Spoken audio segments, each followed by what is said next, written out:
Hey guys, welcome back to the channel. This is story about what if Naruto learns the secrets of his parents on the night of graduation part 1. Before I start, please do support for more amazing content and comments for part 2. Do consider to subscribe my channel and share my video to your friends and check out the description as well. Let's start the video. It was just another normal day for Naruto. He was currently sitting on the swing outside the academy looking at all the parents coming to pick up their children. He was dressed in a black t-shirt with the Uzumaki swirl on the shoulders and black cargo pants. Over that he wore a black leather hooded coat. Every time he would see a child greet their parent with a smile on their face, he couldn't help but feel a slight pang of jealousy deep within him. He never knew what happened to his parents, and the Hokage wouldn't tell him. He knew the man knew, even if he insisted that he didn't. You don't live as long as him, as the most hated person in Konoha, without learning how to read people. It's an essential skill when living on the streets, and one you pick up very quickly when the majority of the people in Konoha want you dead. The blonde remembers that even before he had refined this skill, he still had a sixth sense for trouble. Before he was caught by the populace the first few times, he had this feeling in the back of his head. He just didn't know what it was. But he soon learned it was some kind of danger sense, because every time he would feel it, within a few minutes an irate mob of civilians would be after him. He slowly learned how to read people as the years went by. While at first he couldn't read more than the simplest expressions of pure anger, over time he learned how to read people by the simplest facial twitches. Looking back, it probably saved his life over a dozen times. Outside of knowing how to read people, he was quite the wizard with seals. After he found a discarded introduction to Fuinjutsu book in the dumpster one night, he was totally engrossed. The possibilities that seals contain is limitless, basically only confined by the user's imagination. Outside of the simple storage seals, Fuinjutsu could be used for heating, cooling, silencing bombs, and in extreme cases teleportation. When he had read through the introductory book, he started breaking into the residences of shinobi who were out on missions to try and swipe any Fuinjutsu books they may have sitting around. The clans always had a couple good books on the subject. Living on the streets forced him to resort to thievery. A lot of the food he ate was stolen from merchants that refused to sell to him. With this practice in thievery, he naturally got good with his stealth. Eventually he was stealthy enough that he could pull pranks without being caught by the patrols, and he could shake the Umbu guards, for what good they did, that were always following him. "Hey Naruto." A voice sounded behind him. Naruto resisted the urge to jump when he heard the voice and quickly berated himself for not noticing someone sneak up on him. Naruto turned around to see his silver-haired sensei, Mizuki, looking down at him. Mizuki was an average-height chunin that wore a bandana-style hitai. He wore the standard chunin flak jacket and wore a long-sleeved blue turtleneck shirt underneath. He had blue Umbu pants and blue sandals. All in all, he looked like a generic ninja of Konoha. "Oh. Hi Mizuki-sensei, what are you doing?" Naruto asked. Though he had an inkling about what he may want. He had seen the way Mizuki would look at him, even if he tried to hide it, and the fact that he was overly nice today set off alarm bells in his head. "Well, I just wanted to let you know that I feel that Iruka was being too harsh on you, and I wanted to give you a second chance at graduating," Mizuki answered nonchalantly. "What? Another test?" Naruto asked, deciding he would hear him out. Not like hearing him out would do any harm. "Well, I believe you're an exceptional ninja. However, the test was just not in your favor. Not all ninja can create bunshin, nor do all ninja need them. However, back to the test. All you have to do is take a scroll that I will have planted in the Hokage Tower, and then learn one of the jutsus in the scroll. Then I will give you your hitai and grant you genin status." Mizuki grinned. What does he want the scroll for? Bah, no big deal. I'll just play dumb and blame him. Naruto thought, that's all? Should be easy enough. What does this scroll look like? It's about half your size and bordered in green. I'll put it behind a locked door, and have some shinobi guarding the door. Don't hold back or you won't graduate. When you are done, meet me in this clearing. Points to a map he took out at 2000 tonight, and I will evaluate your progress. Mizuki said before he took off, so I have about 5 hours to set up that area before he gets there. PSH, he makes this too easy. Time to set up a playground. Naruto thought before he took off to get to work. -5 hours later, Hokage office. All the prospective Jounin senseis were in the office, even Kakashi, who was chronically late, though he seemed to be glaring daggers at the Hokage over his book. Next to Kakashi, Kurenai was nervous. She just recently became a Jounin, and she was already called to possibly take a team. She didn't know if she had enough experience to actually lead a group of green genin. She herself was still a green Jounin. However, Kurenai's friend, Enko, was jumping up and down on the balls of her feet in excitement. She had just recently been promoted from Tokubetsu Jounin to full Jounin last week, and now she can get some brats to torture. Sure, having to do a bunch of low-ranked missions would be a bore, but come on, she gets to make the next generation of brats better, and she would make sure she did better than her sensei. "Okay everyone, I have the list here for the graduates. If any of you want to request someone, feel free to speak now," the Hokage said as he laid the list down on his desk. "I would like to take Uchiha Sasuke," Kakashi said, his head still seemingly buried in his book. "I was planning on placing him on your team. Either way, Kakashi, you'll be invaluable in teaching him about the Sharingan when he manifests it. Do you have any other requests for your team?" Hiruzen asked. No, Hokage-sama, that will be all. Kakashi replied. Okay. Then I would like to put Harino Sakura, and a new student by the name of Sai who has been apprenticed onto that team as well. The Hokage stated. Very well, Hokage-sama. Kakashi stated, still reading his porn. I would like Abirame Shino, Inazuka Kiba, and Hyuga Hinata. Anko piped up. A tracking team. Very well, Anko-san. The Hokage wrote down the team on a piece of paper. Go easy on Hinata, she doesn't have much self-confidence. Kurenai whispered to her friend. Don't worry so much, Nai-chan. When I am done with her, she'll be more than confident. Anko grinned back at her best friend. Asuma stepped forward. I already put you down for the Ino Shikacho group, Asuma. Hiruzen interrupted without looking up from the team assignment sheet. Oh. Well, thanks. Asuma said as he stepped back into the crowd. No names get no names, okay if that will be. Just as the Hokage was about to dismiss the Jounin, Kurenai looked relieved that she didn't get a team. A Chunin barged into the office panting and with a nasty bruise forming on his face. Hokage-sama. Horrible news. Naruto has stolen the forbidden scroll of sealing. The Chunin exclaimed. When did this happen? Hiruzen roared as Ki leaked off his person. He glared at the Chunin responsible for guarding the most important scroll in all of Konoha, and apparently failed at his job. About 40 minutes ago, sir. The Chunin stuttered out. And you are just telling me now because? Hiruzen asked while slowly releasing more of his Ki. I did not, regain consciousness until now, sir. The Chunin said, shying away from the aged Hokage. What do you mean you didn't regain consciousness until now? How could you be bested by someone not even out of the academy? A Jounin asked. He knocked me out with a club, sir. The Chunin replied loudly. How did he knock you out? He's an academy student. Another Jounin yelled. He used a distraction to land the hit on me. The Chunin replied, feeling like all of Konoha was judging him for being bested by an academy student. And why were you distracted? Hiruzen asked as he slowly calmed down. The Chunin mumbled something incoherent to the group. What was that? The Jounin asked. I said he used his Oiroku no Jutsu on me. The Chunin yelled. All the males in the room couldn't help but sympathize with the poor man. They had all seen that particular jutsu and could all agree that it could distract any straight man without fail. The women in the room, however, sans Anko, who just wanted to get a piece of that fine female ass, seemed to be more than a little angry at this news. Now everyone, let's all keep our heads on and see what is going on with our favorite blonde. Hiruzen said as he pulled out his trusty crystal ball, designated clearing. Naruto felt a chill go up his spine. Shit, I think I may have made a mistake somewhere along the way with this plan. Naruto thought. He was exhausted, having spent a good half-hour learning the Kage Bunshin. When he first took the scroll, he was going to look for some sealing techniques since that was what he enjoys and excels at. But when he opened it up and saw the Kage Bunshin, he just knew he had to learn it, seeing as how he had failed the academy because of his lack of Bunshin technique. There you are, Naruto, I have been looking all over for you, Mizuki said as he climbed out of a bush. Really? You couldn't find this place? You're the one who designated this clearing. It should have been relatively easy for you to find.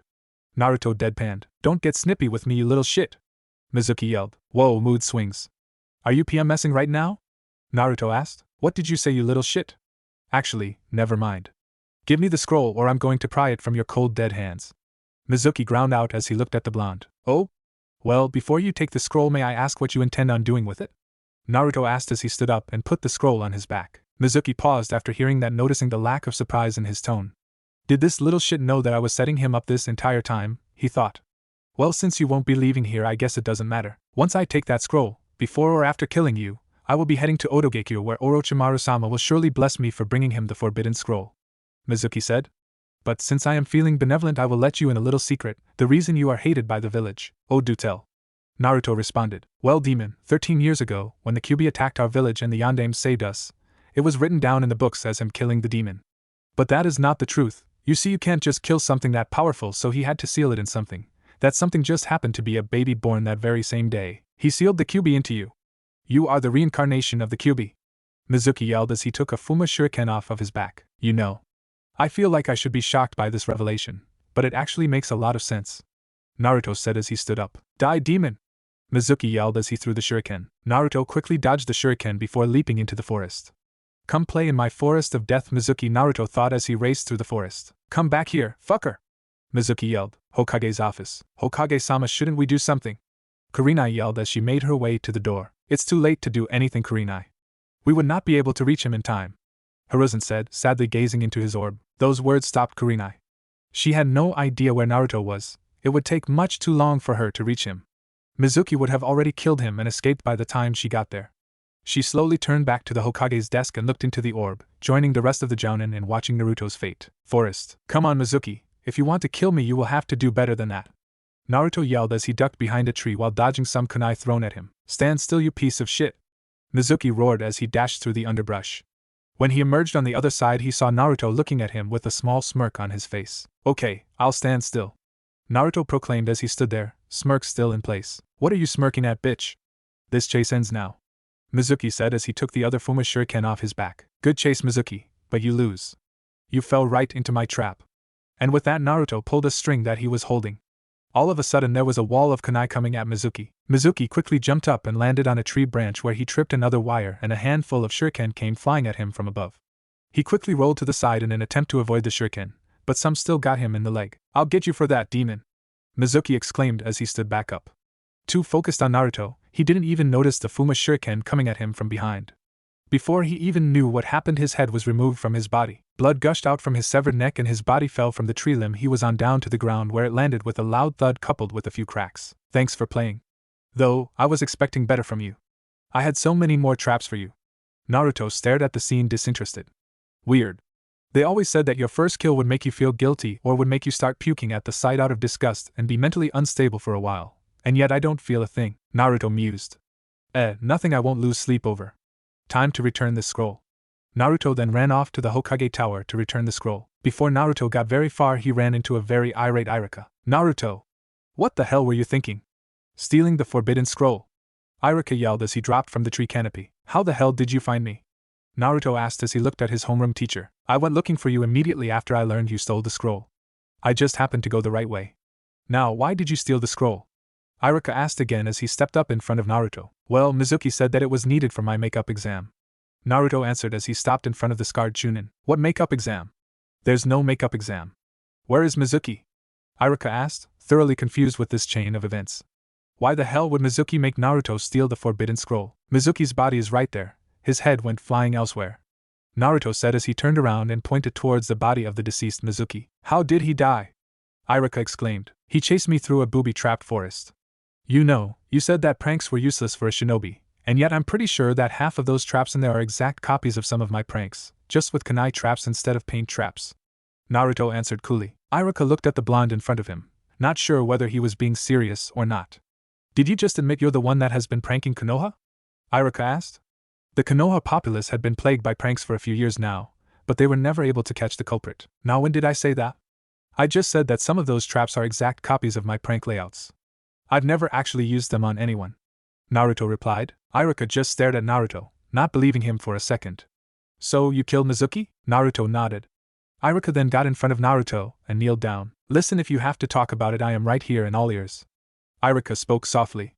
Now, what did Mizuki tell you to do for your makeup exam? He told me to learn a jutsu out of the scroll, Naruto said as he put his hands in a cross-shaped Kage Bunshin no jutsu. Smoke filled the area, and when it cleared there were 30 more Narutos looking at Iruka. All Iruka could do was gape at Naruto. He learned a B-rank ninjutsu in little over half an hour. Not only that, but he could make dozens of them and not be winded. Also, he had to have done this jutsu before when he was learning it, so that even further amazed him. Hey, sensei. Why am I getting the memories of these clones? Naruto asked while scratching his chin. Huh. Oh. The Kage Bunshin gives memory feedback to the user. So anything they learn will be transferred to the original. They are great for infiltration and spying because of that feature. Iruka answered, resorting back to his lecture mode. Though for you, with your large chakra reserves, they might be able to be used on a larger scale in order for you to learn at a much faster pace than your peers. Well, ain't that useful? You wouldn't mind carrying this back to the Hokage Tower for me, would you? I want to go get some sleep, Naruto asked while pointing to the scroll. Sure, Naruto, but first I want you to have this. Iruka then started to undo his hitite. Mizuki said that if you learned a technique from the scroll you would become a genin, and I don't want your hopes to be crushed, so here. Iruka said while handing the hitite to Naruto. Naruto just blinked as he received the hitite. He knew that he wouldn't have made genin from Mizuki's mission, but he was incredibly curious as to what the silver-haired ninja was up to, so he just went along with the plan. Thank you, sensei.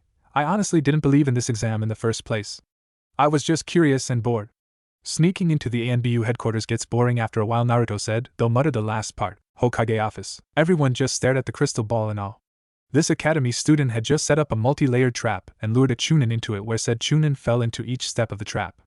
Not only that, but he learned a B-rank jutsu in no more than half an hour, and was able to create dozens of Kage Bunshin without any problem. On top of that, he made it look like a stroll in the park. I like that, Gaki!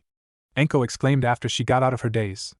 And with that proclamation, everyone else seemed to snap out of theirs as well. Well, it looks like we have one more genin that needs an instructor, Hiruzen said as he regained his composure.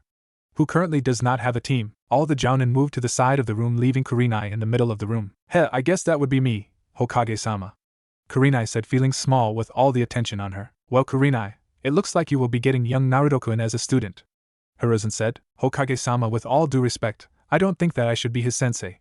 He is a chakra powerhouse more suited to ninjutsu and probably has no talent in genjutsu, while I am a genjutsu specialist. I am very limited in what I can teach him, Kurenai argued. This pairing was almost doomed to fail. Also, it would just be a two-man cell with just him and I. The only two-man cells have been apprenticeships. Well, then I guess you can look at this as an apprenticeship. I expect much from your apprentice Kurenai, and maybe you will learn a few things from Naruto-kun as well. Hiruzen chuckled. Now the teams are final. Dismissed. Hi Hokage-sama. The jounin chorus before leaving the office. Naruto's mindscape. Naruto woke up immediately after he fell asleep, and in a sewer of all places. He pushed himself up to stand in the ankle-deep water and looks around. There were plenty of pipes around here. The sewer didn't remind him of any in Konoha after being down in the sewers multiple times. This was something else. Naruto turned around and saw something glowing red at the end of the sewer. Feeling the need to sate his curiosity, he started to head towards the light. As he approached, he started to feel the energy that was being given off by the light. It was malicious and vile, and yet, he almost felt comforted by the energy, as if he knew that this seemingly unending energy was there to help him. When he finally got to the room that housed the strange energy, he was met with a large cage held together by a piece of paper with the kanji 4 seal on it. It didn't take him long to figure out where he was, so he just waited for the big guy to make his entrance. Hello there, Kit. A voice rumbled from behind the bars. I see you have finally decided to grace me with your presence. Yeah, I guess I should apologize for making you wait so long, though I just learned tonight that you were sealed inside of me. I probably should have been able to put the pieces together, but I wasn't really looking into it that much. Naruto answered. Was that Kit just respectful to me? Kyuubi thought as he made his presence known to the young blonde. Behind the bars, 2 large red slitted eyes appeared. Well, Kit, I guess I can forgive your incompetence this once, Kyuubi said. That is quite kind of you, Kyuubi, though I do believe I should thank you. Naruto responded. Yeah, well, don't ye wait. What did you say? Kyuubi asked. I just feel that I should thank you for all the times you healed me, even if you weren't doing it consciously. There is no way a human can heal as fast as I do without the help of outside source. I can only seem to attribute that to you. Naruto explained. This kid is different from the rest, Kyuubi thought. Maybe he will be the one that he told us about. Well, Kit, I guess you are welcome, but you had a faster than normal healing rate even before you factored being a Jinchuriki into the equation. I'd just make it even faster. Now back to the reason I dragged your ass here. I do not want a weak container. If you get your ass killed or beaten by some weak ninjen, or kami forbid another Jinchuriki, I will never hear the end of it from my siblings. Furthermore, I'm going to help you become a true trickster and make you into a great illusionist, one that any kitsune would be envious of. Kyuubi spoke with certainty. Me? An illusionist? My chakra control is nowhere near precise enough to be able to use genjutsu against anyone above the academy. Wouldn't I be better as a ninjutsu user with my enormous chakra reserves? I mean, I would have to master every chakra control exercise there is, and then create some to get my chakra control to the level needed for genjutsu. Naruto said, thoroughly confused with Kyuubi's ideas. You're smart, Kit, but you forgot one thing. Kitsunes are natural tricksters, and me, being the great and powerful being that I am the greatest of all kitsune, even if I am a chakra-constructed kitsune, and am therefore the greatest illusionist, which was passed down to you as my Jinchuriki. So no need to fret, genjutsu will come to you as naturally as fuinjutsu. Kyuubi explained. Well, that solves that.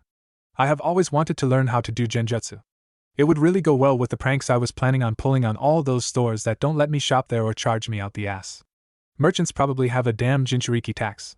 It's fucking robbery. Naruto seethed at the treatment he received at the hands of the merchants, though at least now he knew why he was so hated. Why don't you just shapeshift to get into the stores without them knowing? Kyuubi deadpanned. Shapeshift? Are you talking about henge? They have sensors in the stores to make sure shinobi aren't using chakra. Putting the cashier under a genjutsu to lower the price wouldn't be above many shinobi. Naruto asked. Okay, Kit, your henge isn't an actual henge by shinobi standards. Because of me, your henge is an actual shapeshift. It is tangible and won't be dispelled if someone attempts to touch you. In fact, they will actually feel what they are touching, and so will you. It also won't set off those sensors that you ninjas use because it doesn't use chakra to continue using the technique. It's a one-time chakra expenditure when you use it. Kyuubi explained. Damn it, if only I had known about that earlier. Naruto sighed as he palmed his face. Though he couldn't really blame himself for not knowing about having a special henge, he literally just learned about it. Calm down, Kit, you didn't know, and quite frankly I can't really blame you. It's hard to notice that kind of stuff enough talk. You have spent too much time in here. Go get some rest. I will teach you during the week you have between now and your team assignments. Kyubi said as he kicked Naruto out of his mindscape. Shit, should have asked him to change this damn sewer. Naruto woke up early in the morning to get ready for the training that Kyubi had planned for him. He quickly went through his morning routine, which consisted of taking a short shower and brushing his teeth, getting dressed for the day, and a small breakfast of whole grain. He then left out the window and headed to his favorite training ground, Training Ground 44. Naruto was lazily jumping through trees when he finally made it to a clearing in the forest. This was a clearing that he had used many times before for his training. It had almost everything you would need to help you train, with the large open space, the lake off to the side with a waterfall falling into it from a cliff, and the high trees. What the fuck? In the middle of the clearing was a jaguar. But not your average jaguar. This thing was at least 20 feet tall, and had a tail half as long that was almost as thick as Naruto is wide. The jaguar was jet black and had glowing green slitted eyes that were looking straight at Naruto. Its canines were about a foot long and looked like they could chomp through even the strongest metal. Before Naruto could do anything, the jaguar lashed out with its tail and grabbed him. I've been waiting for you, young one. The jaguar said as it brought Naruto before him. Naruto just stared into its eyes, knowing that he couldn't do anything to get away. He was held in front of the large feline for a few minutes before he started to get annoyed and his eyebrows started twitching. I would appreciate it if you would do something. If you aren't going to kill me, you could at least set me down so I can begin training. Naruto said in a monotone voice, though a hint of annoyance could be heard. Not afraid when you are caught in the clutches of the enemy and have no way out, the jaguar said. I like you? The jaguar grinned, showing all its teeth. Does that mean you will let me down? Naruto asked. The jaguar chuckled before lowering Naruto to the ground and releasing him when he was on his feet. Now the reason I was here waiting for you is because the Jaguar clan has been watching you over the last few years and seen the hardships that you have been through, and we are impressed with your willpower. Most people would have either committed suicide or would have gone insane by now. The Jaguar praised. Can't say that killing myself hasn't crossed my mind a few hundred times. Naruto mumbled. Anyway, we have decided to let you sign our summoning contract for your perseverance. There will be no test with the boss summons since we figured your life was test enough. When the Jaguar finished talking, a scroll poofed into his tail, and he lowered it onto the ground in front of the blonde. Just sign in blood and you are good to go. Naruto knelt down on the ground and took out a kunai and cut his forefinger. He then wrote his name in blood and stamped his fingerprints in the box below his name. After he did that, the Jaguar rolled up the scroll and poofed it away. He then told Naruto the hand signs required for summoning before poofing back to the summon world. Well, that was an interesting experience. Naruto deadpanned. Okay. Back to the original reason I was here. Kyubi, can you hear me? Think what you want to say to me, kid. Don't need you looking crazy. Kyubi responded. Right, so what are we going to do?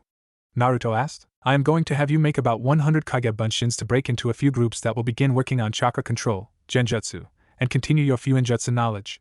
Then you will summon one of those jaguars that you now have and see if they can teach you their clan's taijutsu style. Most summoning clans have a taijutsu style that go well with their clan. Got it. Naruto quickly made 100 clones that split up to do their assigned tasks, 50 for chakra control, seeing as his sucked horribly, then Fuinjutsu and genjutsu each got 25.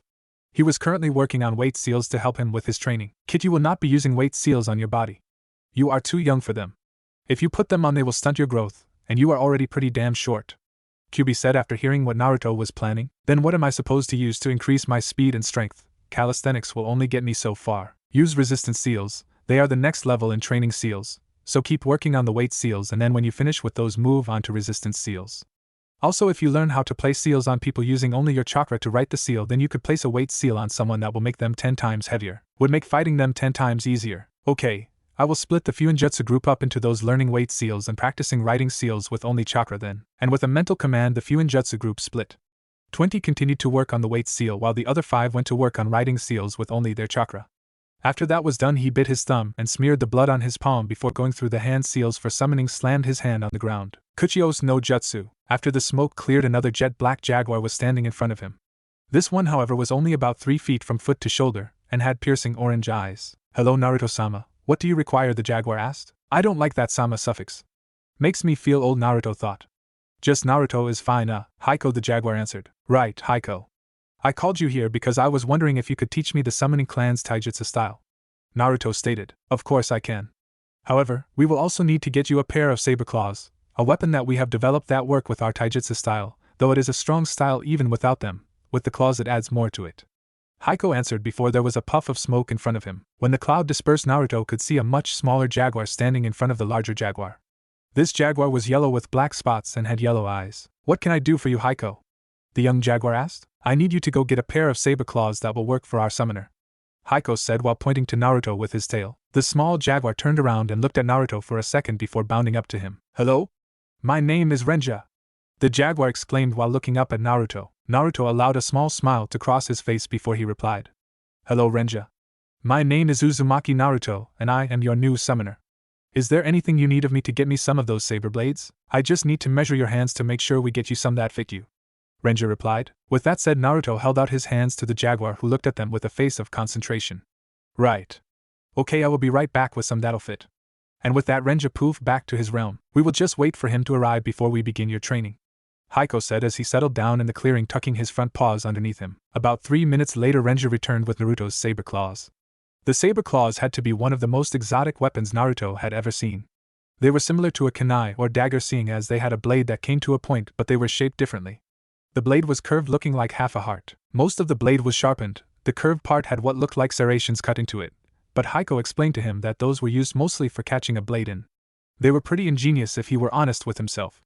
They added more lateral reach to his punches as well as cutting power. The only downside he saw was that he couldn't really stab with them, but they were built for slashing, so that was to be expected. Alright, now that we have got you set up with your saber claws, let's get down to training, Heiko said.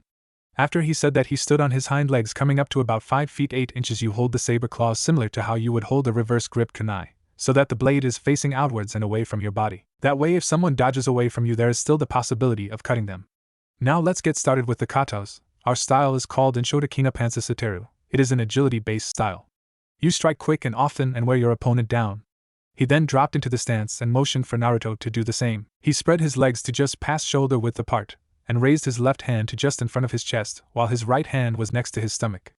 Good, now let's continue. -5 hours later, Naruto can be found resting underneath one of the enormous trees and found in the Forest of Death. He had just completed some of the most rigorous training that he has ever been through, and then he dispelled all his clones at once, causing him to pass out from memory overload. Now he is sorting out what he had learned during the training session. His genjutsu clones were able to learn a few genjutsus the Kyuubi taught them. He also explained to the clones how he is basically immune to all genjutsu except for very complicated high-level genjutsus, Sharingan genjutsus, and demonic genjutsu. He also explained how if he were caught in any of those, he would just need to call upon his chakra to act as a foreign chakra to dispel the genjutsu. So he was basically immune to genjutsu. His few ninjutsu clones were able to make a working weight seal but haven't been able to control the amount of weight yet. His other few ninjutsu clones were having trouble creating seals from their chakra. Kyuubi explained to them how the ultimate goal was for him to be able to just hit someone with an open palm and be able to place a seal on them that way in the half a second that his hand is connected to the other person. The problem with that is, at this point in time, he could hardly even make a mark, let alone tag a complicated seal on someone in half a second. His chakra control clones did incredibly well. They were able to get tree walking in the first 2 hours before they moved on to water walking, which is where they left off before they dispelled. His taijutsu work with Heiko was coming along great. Heiko told him that he is an extremely fast learner, and that he is learning the taijutsu style faster than he expected him to. He was still choppy with some of his movements, and didn't have the speed to execute some of the maneuvers, but that will come along in time, mostly after he has learned the resistance seal. Heiko had gone back to the summoning realm, stating that Naruto's taijutsu training was done for the day. Naruto just needed to rest his muscles and they would pick up again tomorrow. Seeing as he still had a good 4 hours before he needed to go back to his apartment for some sleep, he decided to see if he could learn any ninjutsu from the Kyuubi. Hey Kyuubi, you think you could teach me some ninjutsu? Naruto asked. Sure kid, just give me a minute to check your chakra affinities. How are you going to do that? I'm going to look at your chakra. I am an all-powerful being. Seeing the affinities in someone's chakra is child's play. So Naruto sat there for a minute before he heard back from the Kyuubi. Okay, it seems that you have affinities to both wind and water. Pretty nice if you asked me. An extremely offensive affinity in wind and a balanced offensive and defensive affinity in water. You have a stronger affinity to wine, so you should probably work on mastering that one first. Kyuubi explained. Could you tell me how to master it? You are going to need to cut leaves in half using only your chakra. Make a lot of clones and then grab some leaves. Hold them in your palms and focus your chakra into them, and then convert it into wind chakra, which you would probably envision it as something incredibly sharp. Right. And with that, Naruto created 200 clones who all went up to a tree and grabbed a leaf and started to try and cut it using their chakra. After the first hour with no progress, they started to realize that this was an incredibly difficult exercise, but Naruto was never one to give up when things got hard. If he had, he would not be alive. So with renewed determination, he went back to the leaf-cutting exercise with renewed vigor. A few hours later, Naruto was laying in the middle of the clearing, panting hard with a leaf that was torn halfway in his hands. He may not have gotten through the whole leaf, but he was making progress. And since Kyuubi told him that this was a jounin-level exercise, he thought he was doing pretty well. Too tired to go home. I'll just spend the night out here. Naruto thought before he crawled over to a large tree with equally large roots that he could use as shelter. As he lay under the roots looking up through the holes at the sky, he couldn't help but think how beautiful and peaceful the night sky is. Next morning, Naruto woke up and immediately looked around for any hostile civilians or ninja. He blinked when he realized he was in a forest, and slowly began to remember the previous day. He crawled out from underneath the roots of the tree he was in, and stretched out his limbs, feeling the satisfying pops of his joints. He felt more refreshed than he ever had before. He had to sleep outside some more if this is how he felt when he woke up. After that revelation, he quickly reviewed what he had learned yesterday during his training session. He was a natural when it came to Fuinjutsu, so it was no surprise to him when he had learned the weight seal in just under a day with the help of some Kage Bunshin. What was getting to him though was writing seals onto objects using his chakra. Right now he could successfully write a single kanji on an object, but it took a good 5 seconds for him to be able to write it, not that tap that Kyubi told him he should learn to do. How was he supposed to write complicated seals in just half a second of contact with his chakra? It was an extremely difficult task, but he would get it done sooner or later. His genjutsu training was coming along perfectly. He wasn't as natural when it came to genjutsu, but he was still good with it, and he already was thinking of some things he could do with it. His taijutsu was coming along as well as it could. Having his growth stunted in the academy, he never really had a taijutsu style. The academy style was taught to him incorrectly, so he never bothered with it. Besides, it didn't really fit him. But now that he had his own style and someone who was willing to teach him, he was determined to master the style as quickly as possible. Wind manipulation was, putting it lightly, incredibly difficult. Even with a couple hundred clones working for about 4 hours, he was only able to get halfway through a leaf. This exercise was tough, but that also means that it would be very rewarding when he actually mastered it. Naruto looked around the clearing. He saw a boar off in the forest eating some kind of bush. His stomach responded with a growl, letting Naruto know that he didn't eat lunch or dinner last night, and he would be damned if he missed breakfast. He quickly pulled out his saber claws and jumped in the trees above the boar, planning to drop down on it from above. When he got onto a branch above it, he leapt down on the unsuspecting animal. When he was about 2 feet from landing on the boar, he slashed at the boar's neck with his saber claws. They went right through the boar's spine and severed the head completely. Wow, didn't think they were that sharp. Naruto quickly wiped his saber claws off and stored them back inside his cloak. He would have to make storage seals for them later. He then grabbed the boar's legs and started dragging the large animal back into the clearing. When he got the boar to the center of the clearing, he went back out into the forest to get some wood to start a fire. He wasn't about to eat the thing raw, but before he left, he made a shadow clone to skin and disembowel the boar. Naruto came back a few minutes later with an armful of firewood to an interesting sight. Surrounding the clone that he left with the boar was a circle of tigers, but they were not aggressive. Instead, they were all lying down like they were waiting for something. Naruto made his way over to his clone to see what was with the circle of predators. "Hey boss, sorry about the tigers. They came about a minute after you left and wanted some food. I promised them some if they didn't try anything," the clone said before poofing away. "Well, I guess since I promised you some food, you can have some. Let me just cut it up so everyone gets some," Naruto said as he looked at the tigers. They seemed to understand him and slowly rose to their feet before walking in front of him and making an orderly line. Naruto blinked owlishly before he shook his head and started to cut the boar into pieces. When he finished cutting the boar into pieces, he put all the pieces that he made for the tigers out in front of him. He was half expecting one of the tigers to just take all of the meat and leave nothing for the rest of them, but was again surprised when the first tiger in line took the first piece of meat closest to him before walking away to lay under a tree while he ate. This process was repeated until every tiger had a piece of meat. Naruto just shook his head before turning to the firewood he collected. He quickly set up the fire and got it started with some fire starters that he always kept with him. He took his piece of boar that he cut for himself and placed it on a flat rock that he found and placed the rock in the fire to cook. 10 minutes later, Naruto deemed the meat ready to eat when he came upon the problem of getting the meat out of the fire. He didn't have anything to grab it with, and if he were to try and use a kunai, it would either slide right off or he would burn his hand. "Kit, Kage Bunshin duplicates anything on your person, so go pick up that tanto that is on the ground behind you and then make some shadow clones. The reach of the tanto will ensure that you don't get burned, and the clones will make sure the rock doesn't tip over and spill the meat in the fire," Kyubi explained. Naruto looked behind him to see if there really was a tanto behind him, and sure enough there was a tanto behind him, not in the best shape admittedly, but enough for him to get his food out of the fire. Why didn't I notice that before? Naruto thought. One of the tigers was chewing on it. After retrieving the tanto, Naruto made 3 Kage Bunshin and the 4 Narutos surrounded the fire.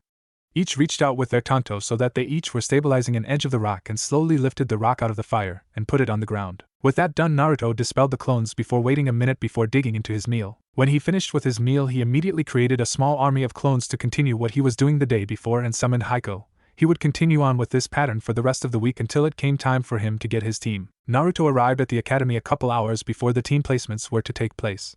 He wanted to get there early to avoid coming into the class and having all of them stare at him and question why he was a genin when he failed the test. It would just be too troublesome. So he is currently sitting in his usual spot in the back corner with his hood covering his face and looking out the window. 2 hours later, everyone had arrived at the classroom for team placements, and a few questioned why Naruto was there like he had predicted. He simply pointed to the hitai that he had sewn into his leather coat. The question stopped after he started leaking ki into the room when people would ask. All the students were sitting in their normal seats that they used during the school year. Choji and Shikamaru were sitting next to each other in the front row, Choji eating his chips and Shikamaru sleeping.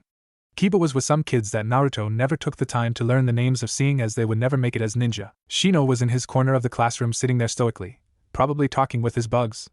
Hinata A/N.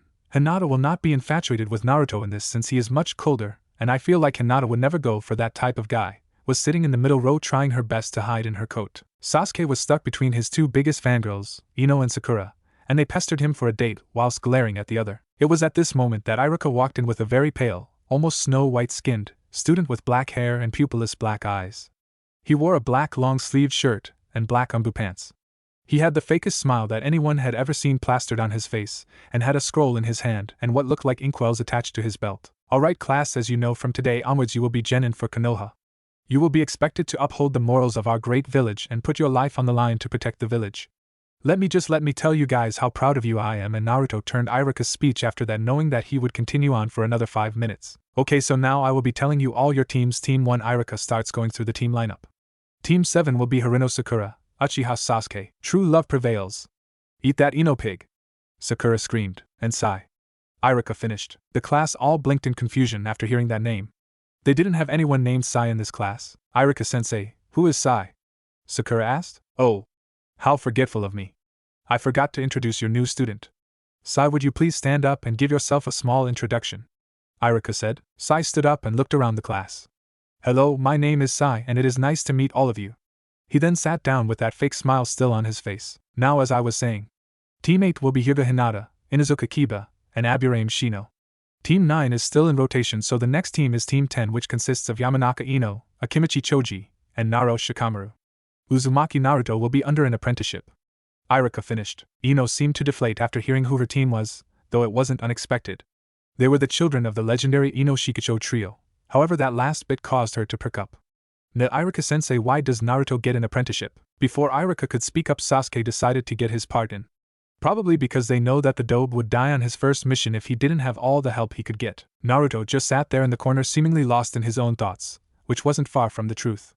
I am going to enjoy breaking that Uchiha pride of his when the time comes. Naruto thought with an evil smirk that couldn't be seen since his hood shadowed his face. After that, the first few senseis came in and took their teams that had the children that would never make it as ninja. After the last of the no-name teams left, the wall exploded and a banner that read "The Great and Sexy Mitarashi Ankle" was pinned to the ceiling. When the dust settled, there was a purple-haired woman with pupilless brown eyes dressed in a trench coat, a mesh top, and an orange mini-skirt was standing there striking a pose. Kiba stared at the women with lust-filled eyes, obviously undressing her with his eyes. Not that there was much to undress. Shino merely raised an eyebrow at the entrance. The girls in the class all thought of how crazy this lady was, and Sasuke had an almost unnoticeable pink hue on his cheeks, which caused Sakura and Ino to exclaim that the woman was trying to steal their Sasuke-kun. Naruto was for the most part unfazed. Over the years living on the street, he had come to hear about the famous snake mistress, and was quite intrigued by all the rumors surrounding her. He never did more than gather information about her, but what he learned was very enlightening. Apparently she was the apprentice to the infamous snake Sannin Orochimaru. She was given his experimental curse mark and was the only one recorded to survive the application.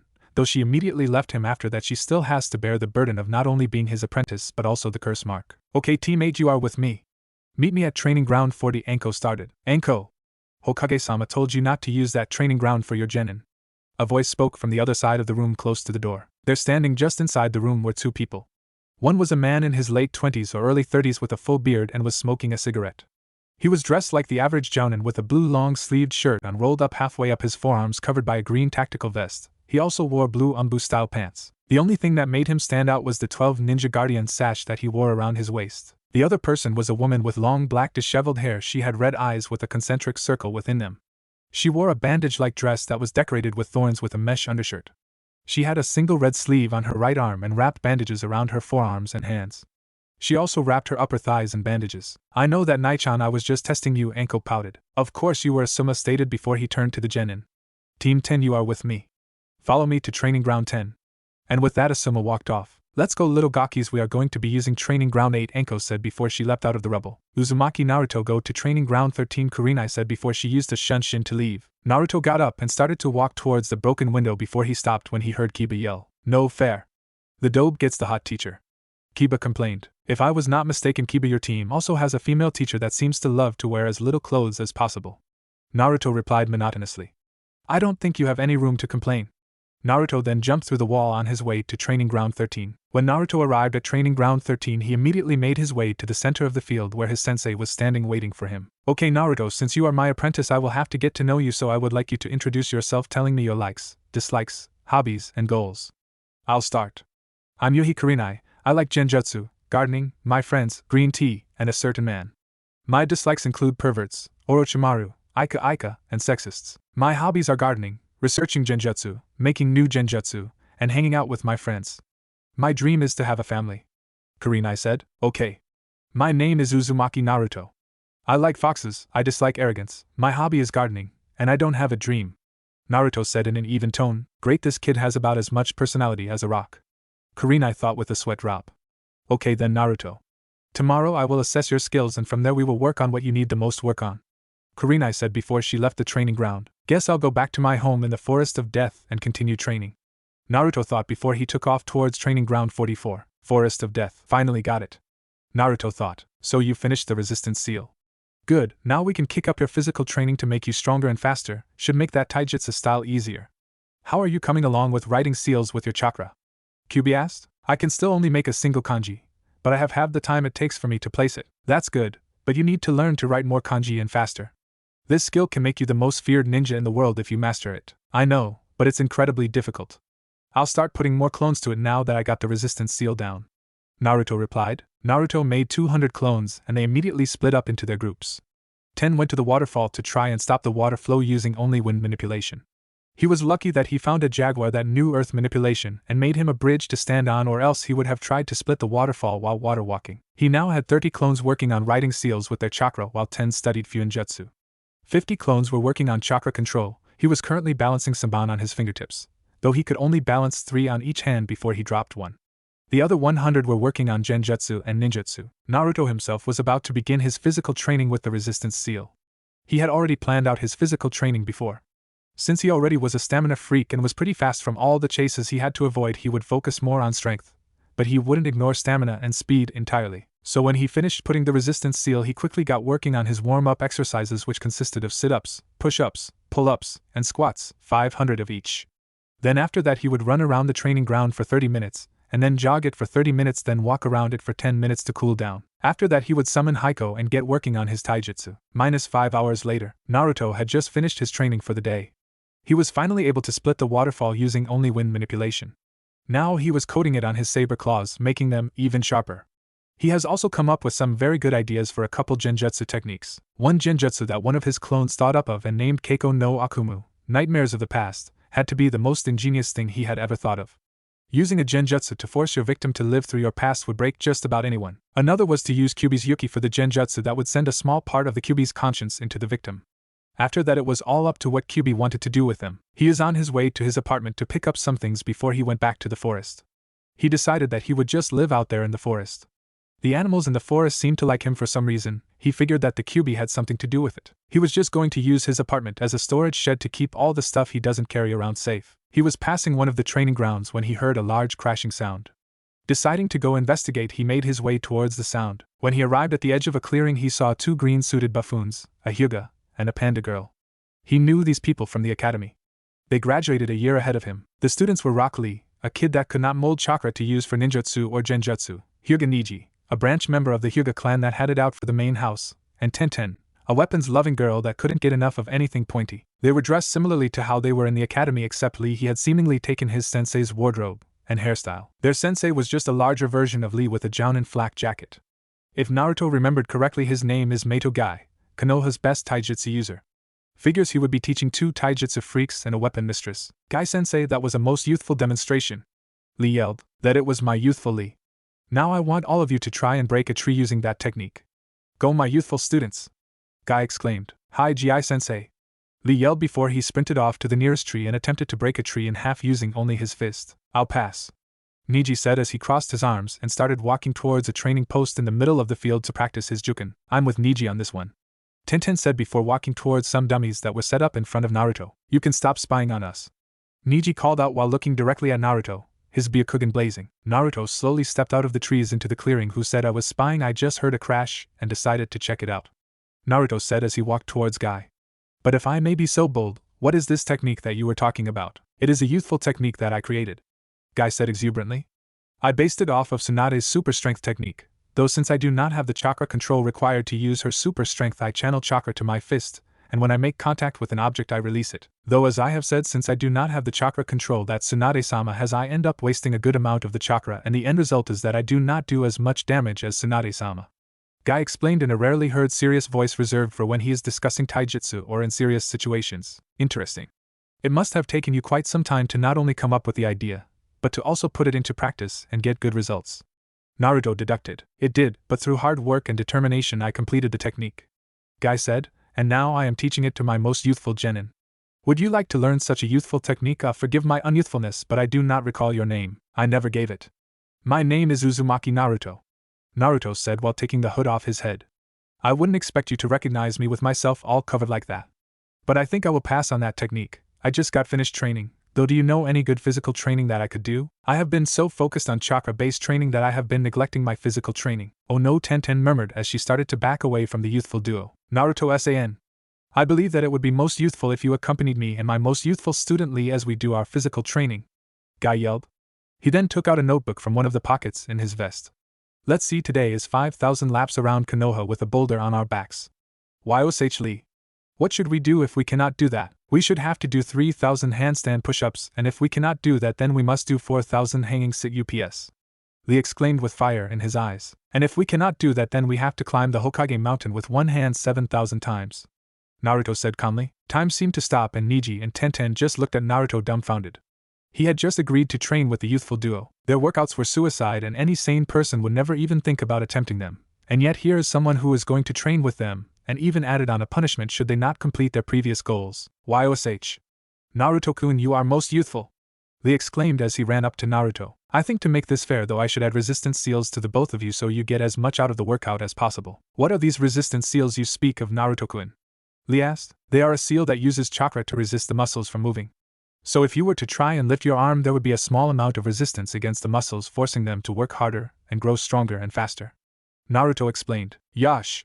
Naruto-kun, would you give me one of these most youthful resistance seals? Lee exclaimed. I would like one of these seals as well, Naruto-kun, Guy added. Of course. Let me just draw them up for you. Where do you want them? Naruto asked. At that both Lee and Guy pulled down their jumpsuits and simultaneously said, over my heart. Naruto blinked twice then just shrugged and started to draw the seals on over their hearts. Now to raise or lower the resistance you just channel chakra to the seal, Naruto explained after he finished. Now let's begin that workout, shall we? After Guy and Lee channeled enough chakra to their resistance seals to where they felt challenged, they nodded and all three headed off to the Hokage mountain to get a boulder. 6 hours later, Naruto had just finished his 3,000 handstand push-ups. He couldn't quite make it 5,000 times around Konoha with a boulder on his back, though that may be because he had just finished his own small workout beforehand. He was now headed to his apartment, again, to get a sleeping bag. He preferred sleeping outside, but he did not like the cold ground that he had to sleep on. As he turned into the red light district he made his way to his apartment. As Naruto reached the top of the stairs that lead to his room he came upon quite the sight. There were about 20 people standing outside his room trying to break it down. Good thing I put security seals in my apartment, Naruto thought before a sadistic grin grew on his face. This is gonna be fun. May I help you? Naruto said from behind the mob. The group turned around to see the object of their hate standing there, seemingly uninterested. Yes, demon, we have come to end you and finish what was started all those years ago, one random civilian yelled while he pulled out a lead pipe. Of course you are, but just do my one favor, look into my eyes, Naruto said as he channeled chakra to his eyes. He had been working on a way to cast genjutsu without hand seals, and Kyuubi told him that the Uchiha cast genjutsu using their Sharingan as a medium. So expanding on that he decided to do the same thing, except he didn't have a Sharingan as a medium. But with the Kyuubi sealed in him, using eye contact wasn't that hard to do. When the mob looked into his eyes they became entranced. His blue eyes were glowing and they seemed to draw the mob in. Keiko no Akumu, Naruto whispered before the mob's vision went black and they immediately found themselves walking the streets in a brightly lit Konoha. They kept walking, seemingly without control of their body. Then they felt something hit the side of their heads. The body that they were in turned to see a broken bottle lying on the ground next to him. Then they felt strong hands grab them by the shoulder before they were forcibly thrown into an alley. So the little demon thinks that they can just walk around like an innocent little boy? Someone asked. They turned their head toward the voice and saw that it was a rather large man, about 6'7" with large muscles and a dragon tattoo on his right arm. He held a taser in one of his hands and a coil of copper wire in the other. "I'm going to have some fun with you now, demon." Before they could do anything, the man rushed forward and slammed them into the wall behind them before stabbing them through the arms and legs with kitchen knives. He then started to unravel the copper wire and started to wrap it around the boy crucified on the wall. When he had wrapped all the wire around the boy, he brought the taser to the end of the wire that he held in a gloved hand. "I hope you stay conscious for all of this. It would be a shame if you didn't experience all of this," the man said before turning on the taser and sending a large amount of electricity through the wire and electrocuting the boy. Outside of the genjutsu, all the civilians screamed to the heavens before dropping onto the ground unconscious. They didn't last all that long. "Oh well. Gotta get my sleeping bag and then back to the forest." And with that, Naruto quickly entered his apartment, got his sleeping bag, and took off towards the forest of death. "Hey Kurenai-sensei," Naruto said as he dropped in behind his sensei. "Kaya!" Kurenai screamed and jumped away from Naruto, taking out a kunai and turning to face her attacker. "Damn, you're loud, Kurenai-sensei," Naruto muttered as he waited for the ringing in his ears to cease. "Well, you shouldn't sneak up on me." Kurenai huffed, crossing her arms and turning her head to the side. "I wasn't trying to, I just dropped in. Oh, sorry about yesterday if I seemed like a dick. I have multiple personalities and you got the cold one that comes out whenever I have to deal with my class." Naruto apologized. Kurenai looked back at Naruto and saw that his eyes had a different light than they did yesterday. "Well, at least this won't be boring," Kurenai thought while sighing. "It's fine, Naruto, but how many personalities do you have?" "I think I have 5. Different personalities for dealing with different groups of people," Naruto said. "Well, that's interesting. Anyway, let's get on with your skills evaluation. Now, I have heard from many sources that you can outrun and hide from units, but since I have not seen those skills firsthand, I have recruited some help. Your first test will be on your stealth, and if you are found, it will turn into a chase that will test your stamina." After explaining the test, 2 purple-haired kunoichi and a brown-haired kunoichi appeared next to Kurenai. Naruto took a second to identify the kunoichi. The first purple-haired kunoichi was Anko, whom he had met yesterday. The other purple-haired kunoichi was in an umbu suit and had a katana strapped to her back. He knew her as Nico, the cat-masked umbu that would actually look after him. The next girl was an Inuzuka. If the fawn tattoos on her face weren't enough to tell him that, then the dogs next to her definitely gave it away. She had a green vest and purple spandex shorts. She also had a tattoo on her right arm. However, the thing that caught his attention immediately were her eyes. They weren't like the other Inuzuka members who had slitted eyes. She had round brown eyes with 2 bangs falling in front of them. "Kurenai-sensei, I highly doubt Nico wants to chase me around the village again. That is if she finds me," Naruto said, slightly challenging the umbu member. The kunoichi's eyes widened slightly when he so easily called Yugogo out on her umbu identity. As if reading their minds, Naruto quickly added, "You don't think I wouldn't take the time to learn about those who watch over me, do you? Plus, she is the only purple-haired umbu in the corps." Yugogo's eyes narrowed slightly after she went over the challenge that Naruto proposed. "You honestly think that we won't be able to find you?" "Well, the umbu couldn't find me before, so I doubt that you will find me now, even with an Inuzuka." Naruto smirked as he looked over at the dogs. But actions speak louder than words. "When does the test start?" "We will give you 1 minute to hide." "The test starts now," Kurenai said. Naruto then disappeared in a burst of smoke. "Fuck," Yugogo said. "Now we don't even know where he could be." Just when the other kunoichi were going to say something, someone popped up behind them. "What are the boundaries?" Naruto asked. "Kaya!" the kunoichi screamed while taking out their weapons and whipping around to face Naruto. "Sensei, that's the second time," Naruto deadpanned. "SS, shut up." Kurenai stuttered, blushing in embarrassment from being caught off guard twice. Okay, but seriously, what are the boundaries?" "All of Konoha," Enko answered immediately. A wide grin spread across Naruto's face. "Good luck," Naruto uttered before he disappeared in a burst of smoke. "Well, I guess it's time to go find him," Kurenai muttered before she took off towards Konoha. 5 hours later. "Where the fuck is he?" Hana shouted whilst pulling her hair in frustration. "I don't know. It's like he just disappeared. My snakes can't find anything," Enko replied as a snake slid back into her trench coat. "Neither can the Himura triplets," Hana added. The 4 kunoichi were currently walking through the forest behind the Hokage mountain. They had searched every inch of Konoha twice already, trying to find the elusive blonde, but to no avail.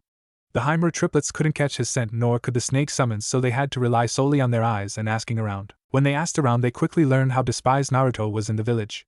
Most of the people just went on their way, seemingly uncaring about the blonde, while others were praising them for finally putting down the demon. However, when they entered the red light district and starting asking about the blonde, everyone got defensive and suspicious about their motives. They had finally been able to glean enough information to learn that he had gone into the forest behind the mountain, so that's where they were currently searching. They stopped when they heard a twig break off to the left. Thinking they had finally found the elusive blonde, they all sprinted in the direction that they heard the noise from. They leapt into a clearing and started to look around. Yugugo took a step forward and all of a sudden they had to dodge a barrage of wooden shuriken and kunai that were aimed at them. When they landed they immediately had to dive out of the way of a tree trunk that came crashing down on them. When they rolled to their feet they immediately fell into a pitfall trap and a net fabricated from ninja wire was thrown over them. Yugugo tried to cut through the wire but soon found out that it was too strong to cut through. So the 4 kunoichi just sat there at the bottom of the pit waiting for someone to come release them. They didn't have to wait long. Did I pass? They heard a voice say from the top of the pit. The 4 kunoichi looked up to see Naruto gazing down on them with an unreadable expression. The kunoichi just stared at him gawking. They had just been led on a wild goose chase by this kid and then fell into an elaborate trap that he had set up. How did you know we were going to be here? We only decided to come here a few minutes ago, and the tree trunk trap alone takes a good half hour to set up. Enko asked, slightly impressed by the blonde Jinchuriki. I began setting this up after my first clone poofed. It took me a good 3 hours to set up all the traps in the clearing. There are a lot more that you guys didn't set off. Though I am kinda happy for that. Now I don't have to go around collecting shuriken and kunai from the ground and trees, Naruto said, talking to himself at the end. That still doesn't answer how you knew we were going to be here. Kurenai stated. I hinged clones into civilians and had them give you small hints of information to point you in this direction. Then when you were close enough I just needed to make a little noise so that you would find the clearing. Naruto replied, a small smile threatening to show itself when he saw the amazed looks on the kunoichi. We just got played by a fresh out of the academy genin. Oh, this is embarrassing, Enko mumbled out. Don't feel bad. I've always been good at trap making, it's just that no one ever knew. Who do you think was pranking the village over the last 5 years? This time the small smile did show itself. That was you! Yugugo shouted, shooting a glare at Naruto that meant a lot of pain if she got her hands on him. Probably, but what are you referring to? Naruto asked with a raised eyebrow, thinking back to anything he might have done to his favorite Umbu member. You dyed all our masks bright pink that when wet would turn orange. That was the most humiliating day of our lives. Yugugo stated, remembering the prank that was pulled on the Umbu. Oh yeah, that one. I got a kick out of that one. All those Umbu that are supposed to be invisible to the eyes of Konoha with neon-colored masks, though it shows how good of security your headquarters has if I was able to sneak in there as a 10-year-old and dye all of your masks without anyone knowing. Yugugo was about to retort when she noticed Hana was trembling in rage, throwing a glare so ferocious at Naruto that most people would tremble at the sight of it. But Naruto had faced worse, so he just looked back at her impassively. You seem a bit tense, Hana-chan. Would you like a neck rub? Naruto asked, a small smirk playing on his face. You! It was you! Hana yelled while clawing at the net, trying her hardest to get to the blonde. Yep. I assume you are talking about the undergarments prank. It was much easier to sneak into your compound than I originally thought. Those dogs of yours are heavy sleepers. Though I think I preferred when I put laxatives in the dog food. That prank was more difficult to pull off, but that's what makes it one of my favorites, Naruto said, a cheeky grin splitting his face. Hana, what are you talking about? Kurenai asked. 2 years ago the Inuzuka compound was raided and all of our undergarments were taken. At first we were shocked someone was able to sneak into our compound, but then there was a knock at the gate. Ka-san went out to see who it was. When she came back she was blushing a bright red that I had never seen before. In her hands were her panties and bras. Apparently whoever had taken our clothes decided to place them in the other clan compounds. Do you know how embarrassing it is to go to the other compounds and ask for your panties back? Especially the stuck-up Hyugas. Hana explained. When I get out of here, Naruto, you are a dead man. Hana yelled, turning back to the blonde. Well, that doesn't really give me any incentive to let you out. Naruto deadpanned. I'll end it quickly. Hana added with a smile. Naruto's eyebrow began to twitch. Not any better. Naruto, let us out of here. You passed the stealth test. Kurenai stated with an air of authority that Naruto found amusing, seeing as she was currently trapped. Fine, fine. I'll let you out. Naruto then jumped down into the pit and started to deactivate the seals that kept the net down and made it nearly indestructible. So that's why I couldn't cut it or lift it. Yugugo mused. The second he undid the seals and lifted the net, he was put in a headlock by Enko. I like you, Gaki. You got spunk. Enko said with a grin splitting her face. Before Naruto could reply, he was punched in the stomach by an irate Hana. Hana was about to continue her beating when the Naruto that she punched burst into smoke. Hana-chan, that wasn't very nice. Naruto said from the top of the pit. That could have really hurt me. I thought we were friends, Hana-chan. Naruto held his heart in mock pain. You wound me so. Stop playing around. Hana yelled and jumped out of the pit and took a swipe at Naruto. Naruto leaned back and dodged the swing. You shouldn't let past actions dictate how you act in the present. They are over and therefore have no more worth. Like hell they do. That embarrassment will loom over me for the rest of my life. Hana charged Naruto and engaged him in a taijutsu battle.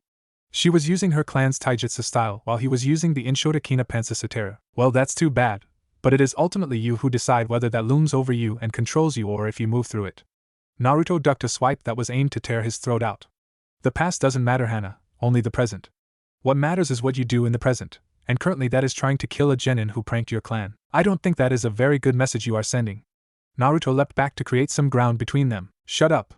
Hana snarled before the Himura triplets landed next to her. Shikyaku no Jutsu.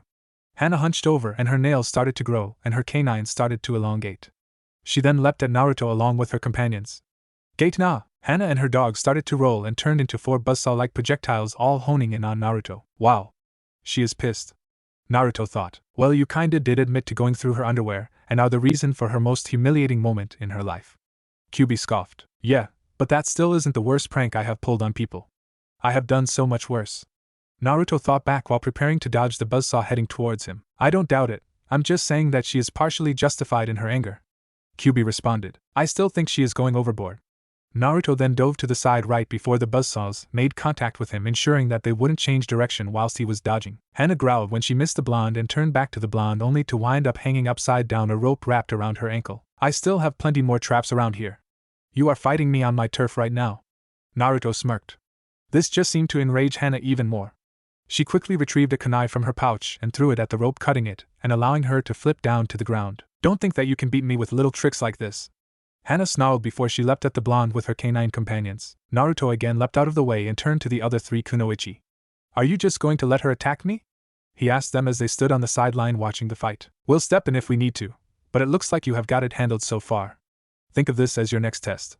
Kurenai stated. Next test, huh? I guess I shouldn't hold back then. Naruto's personality immediately changed into an emotionless mask. His eyes lost all hints of warmth and playfulness, being replaced with eyes that looked as cold as a glacier. He brought his arms onto the forearms of his coat, and with 2 puffs of smoke he held his saber claws in his hands. The 4 kunoichi seemed surprised by this new Naruto. It was almost a complete turnaround from what he was just seconds before. This one was serious, and you could tell that he was not going to take this challenge lightly. Naruto settled down into his taijutsu stance. Come, Hana. He spoke without an ounce of emotion in his voice. Hana snapped out of her stupor and immediately charged at the blonde. She went for a swipe at his midsection, but he blocked with one of his saber claws. Naruto then pivoted on his front foot and slashed at her with his other saber claw. Hana leapt back, narrowly avoiding the slash. Naruto darted after her and attempted a straight jab at her face. She moved her head to the side, but the edge of the blade still cut her cheek. She leapt away again as 2 of her dogs attempted to maul the blonde. Naruto twisted his body to avoid being bitten by the 2 canines and brought his left leg up and kicked one of the dogs into the other, sending them flying across the clearing where they impacted a tree. He then felt a presence behind him and immediately dropped to the ground. The dog that was attempting to blindside Naruto flew over the blonde. When he was halfway over him, Naruto stood up abruptly, shoving his shoulder into the dog's stomach. The dog flipped and fell onto its back after the hit from Naruto. Before Naruto could do anything, he received a vicious slash to his abdomen. He stumbled back and looked up to see Hana charging at him. He quickly got back into his taijutsu stance and engaged Hana in a short taijutsu bout that lasted a good 15 seconds. When both combatants backed out, they were littered with cuts and bruises. Hana more so, since the Kyuubi was quickly healing all of Naruto's, but you could still see the cuts that were left on his coat. Naruto didn't have any chance to rest as he immediately was dodging 2 of the Himura triplets. He quickly glanced across the clearing to see that one of them was still down under a tree. Apparently he didn't kick hard enough to knock both of them out of the fight. He would have to fix that. Naruto jumped over one of the dogs that lunged at him and ducked the next. While the dog was passing over him, he quickly slashed the inside of his legs, cutting the tendons, forcing the dog out of the fight, but not doing any lasting damage. He stood up only to come face to face with the charging Hana. He was about to sidestep her swipe when the only able-bodied dog bit into the back of his leg. Naruto grunted in pain before bracing himself for Hana's swipe. Hana swiped Naruto across the chest and was about to take another swipe at him when her eyes met his. She looked into the ice-cold blue slitted pupils for but a moment and felt a little tickle in the back of her mind, but just shrugged it off. She went for the next swipe and connected with his face when he burst into black sakura petals. Hana looked at the falling petals before she felt unbearable pain in her stomach. Her vision seemed to snap back to reality, and she noticed that Naruto was now standing at the other side of the clearing, nursing his leg. She looked down at her abdomen and saw a rather large gash that was bleeding pretty bad. Before she could do anything about the wound, she found herself engaged in taijutsu battle that put her completely on the defensive. She idly noted that the last of the Himura triplets was out cold, seemingly sleeping. She returned her attention to Naruto just in time to receive a vicious kick to her sternum that sent her flying. Hana landed rather harshly on her back. Her vision blurred for a second before she felt a weight on his stomach. Her vision refocused, and she found herself staring into the eyes of Naruto, straddling her with both saber claws criss-crossed over her neck. Yield! Naruto's voice commanded. Hana felt a shiver go down her spine. That voice was so cold, and yet she couldn't help but enjoy the fact that she was being dominated. She was an Inuzuka woman after all, and they were always looking for someone who was alpha material. She was still angry with the blonde boy but saw that she was not in a situation to do anything about it. So she grudgingly yielded the fight to Naruto. Once Naruto heard her yield, his personality seemed to flip immediately. Not back to the playful one before, but into more of a professional one. That fight was very entertaining, Hana-san. I do hope that you got all of your anger out of your system. It is unhealthy to keep your emotions pent up. Naruto advised politely. Not that you are one to talk. Kyubi scoffed. The last person I tried to talk about my emotions with tried to use psychological tricks to break me mentally, and then used my insecurities against me in the next beating. Yes, it is unhealthy, but getting beaten is much worse. I am just being cautious. Naruto responded. I really need to go through your memories and see what these vermin did to you. Feel free, but you won't like it. Hana blinked olishly at the blonde for his seemingly instant personality and mood changes. Oh yeah, I guess I'm doing better. That is good to hear. Naruto said, smiling slightly, and started to get up off of Hana. Damn, the Gaki works fast. He is already trying to seduce Hana. Anko's voice sounded through the clearing. When Hana heard it, she looked down at Naruto and saw that they were in a rather intimate position. She blushed crimson and looked back up at Naruto. When she looked into his eyes, she was shocked that his eyes held unfathomable amounts of sadness and despair. When Naruto heard Anko's statement, he was reminded of the fact that his future would hold no children and he would most likely grow old all alone. For a few seconds he lost control of his mask and all of his emotions could be seen clear as day in his eyes. Naruto immediately got up off of Hana and turned to the other kunoichi with eyes that held sadness and no hope. The sight of the eyes made the three battle-hardened kunoichi flinch. Is that all that you require, Kurenai-sensei? Naruto asked, voice devoid of emotion. Yes, Naruto, that is all. We will begin training and missions tomorrow, so please meet me at Training Ground 13 tomorrow morning. Kurenai replied, still shocked at the look in her student's eyes. Very well. I will see you tomorrow. Naruto then turned and leapt off into the trees, heading towards the forest of death. The four kunoichi just stayed where they were, frozen in shock. What was that?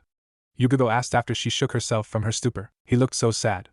Almost dead, Hana said, still lying on the ground staring at the area that Naruto leapt towards. Forest of death. Kit, what the hell happened back there? Kyubi asked. Just a reminder of what I will never have. Naruto replied solemnly. What are you talking about? I could show you the memory if you want. Yeah, bring it up. So Naruto brought back the memory of the darkest day of his life. Kyubi watched the memory with an utterly horrified and disgusted expression. By the end of the memory, Naruto could hear the Kyubi retching in his cage. That is worse than what even the deepest pits of hell could conjure up. Kyubi said. Yeah. I always find it amusing when they call me a demon, and yet they do stuff that would make the most ruthless demon quake. You know, Naruto, I could try and get it back. I can't do it right now, but I could start looking into ways to get it back. Kyubi said, using Naruto's name to show how serious he was. I would like that, Kyubi, thank you. Kurama. Kyubi said. Pardon? Naruto questioned. My name is Kurama. I feel like with what you had to go through, you have earned the right to know my name. Kurama clarified. Well then, thank you, Kurama. Naruto woke up under the tree that he now calls home to find the clearing he usually trained in filled with animals of all kind. He immediately recognized the tigers that he met the first day he started to live here, but there were also bears, lions, tortoises, and wolves. They were all just lying there like they had been sleeping there the whole night, almost like they were keeping watch. What is going on here? Why are all these animals here? Naruto questioned. They felt your distress and anguish last night. Since you live in the forest, they see you as one of their own and feel the need to protect you if you need it, as they would for any of the animals in this forest. Kurama explained, being more in tune with animal behavior. I don't know how to explain it.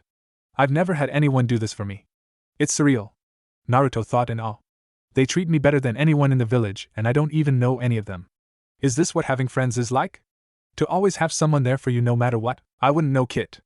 I have never had a friend. Kurama replied. Well, I guess I will have to be your first friend. Naruto thought back with smirk. I don't know how to respond to that.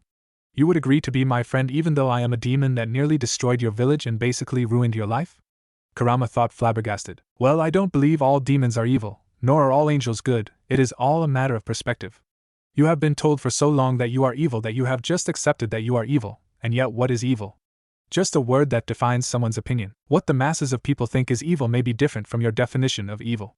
It's just a word, nothing more. Naruto thought. If you were truly evil, you wouldn't have agreed to help me and would have just let me go on my way as an idiot, nor would you have told me your name. You seem to hold your name in high regard, and for you to give me your name must have been a big deal. You destroying this village does not matter to me. I hold no love for this village, but there is something keeping me here. Like something great will happen in my life if I stay here. But I wouldn't risk my life for this place if it came down to it. And you haven't ruined my life at all. We are both victims here, so I would be honored to be your friend. Wow, when did you become a philosopher, Kit? Kurama thought sarcastically. Don't expect anything like that to come back for a while.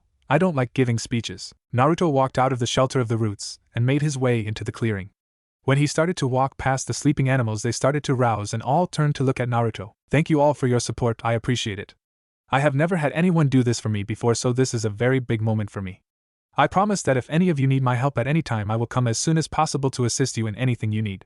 Thank you. And with that, all the animals bowed their heads in acknowledgement and started to make their way out of the clearing. I guess I should go get ready for training and missions that I will be getting today, Naruto thought as he made his way to a stream close by. He quickly took a bath and unsealed some clothes that looked identical to what he always wore, and put them on before making his way towards Training Ground 13. Training Ground 13. Naruto walked into the clearing of Training Ground 13 and found that he was the first one to arrive. He decided to sit under a large tree and wait for his sensei to arrive. A few minutes later, Kurenai showed up to find her student meditating underneath a tree on the far side of the clearing. She took this time to really examine him. His black leather coat covered everything and during the night would basically make him invisible to anyone that couldn't see chakra. The hood covered his face so no one could see his face, adding a mysterious flair to him. During his fight with Hana yesterday, she had seen that he also wears all black underneath the coat. It seems he really doesn't like to stand out. What really intrigued her though was that he had seals in his coat. She had seen when he had unsealed his saber claws and doubted that anyone would willingly help Naruto with seals, let alone draw some on his coat.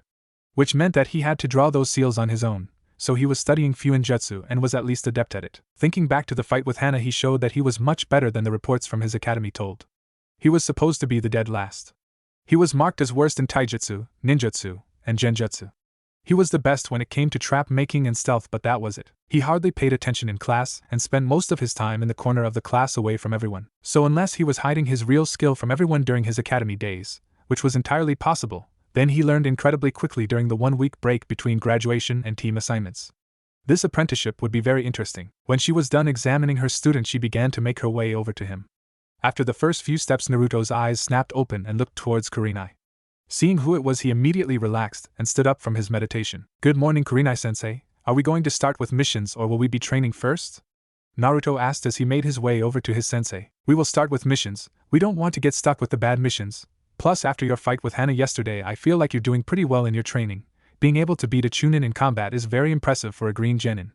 Kurenai praised. I wouldn't really call that a fight, nor would I have beaten her if she was clear-headed. I used her emotions against her. She also couldn't fight at her full potential because she had to be wary of traps that I may have set up. Naruto responded. That may be, but you were still able to hold your own against a much stronger opponent, which is very much praiseworthy. Don't sell yourself short, kid. She may have not been clear in the head and was wary of your traps, but to lure your opponent into that fighting situation requires a lot of patience and skill. You also did not reveal all of your skills. You could have used some of the jutsu you learned and released your resistance seals. While you are not yet ready to fight higher caliber ninja, if you two were to have both fought at full strength, without using my chakra, it would have been a very hard-fought battle. Kurama added, I guess. Hokage Tower. Oh, welcome Kurenai-san, Naruto-kun. What can I do for you? Sarutobi asked as they walked into the mission room. Hokage-sama, I didn't know you would be handing out missions today. Kurenai stated, quite surprised that the Hokage was handing out missions. He usually left that to Chunin, usually teachers during the school break. Oh ho ho, I like to give out the missions on the first day that the genin teams are together. So what can I get you? Sarutobi replied. Well, what do you have? Kurenai asked, feeling a little nervous getting her mission straight from the Hokage the first day of having a student. Well, let's see, shall we? We have walking the Inuzuka's dogs, painting the fences along the southeast park, cleaning up the southwest park, and catching Tora. Those are all the missions we have at the moment. Some more should come in later, but since you are here, what would you like? Before Kurenai could answer, Naruto decided to speak up.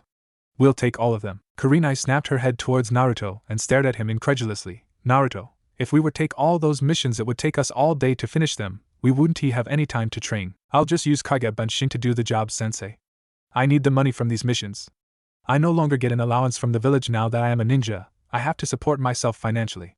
Naruto explained to his sensei. Well, are you sure you want to catch Tora? That cat is hellish for a whole genin squad. You being on your own will make that even harder. Kurenai tried to get him to lessen the load a bit. I'm good with animals. Naruto responded while walking out of the office with the papers for the missions. In Inuzuka compound, Naruto decided to leave his clones to painting the fences and cleaning up the park. He himself would walk the Inuzuka dogs and then go find Tora. So you are the one that will be walking our dogs today? Naruto heard from behind him. Naruto turned around to find himself looking at the head of the Inuzuka clan. Tsum was the epitome of a tomboy. She had short, shaggy brown hair and the ever-present fawn tattoos and the slitted eyes that are shared by all Inuzuka members, except Hana. She wore a green Jounin flak jacket and wears a black tracksuit underneath. Yes, that would be me. Naruto answered. Well, I don't know how you plan on walking our dogs as one guy, unless your sensei decides to help you out a bit.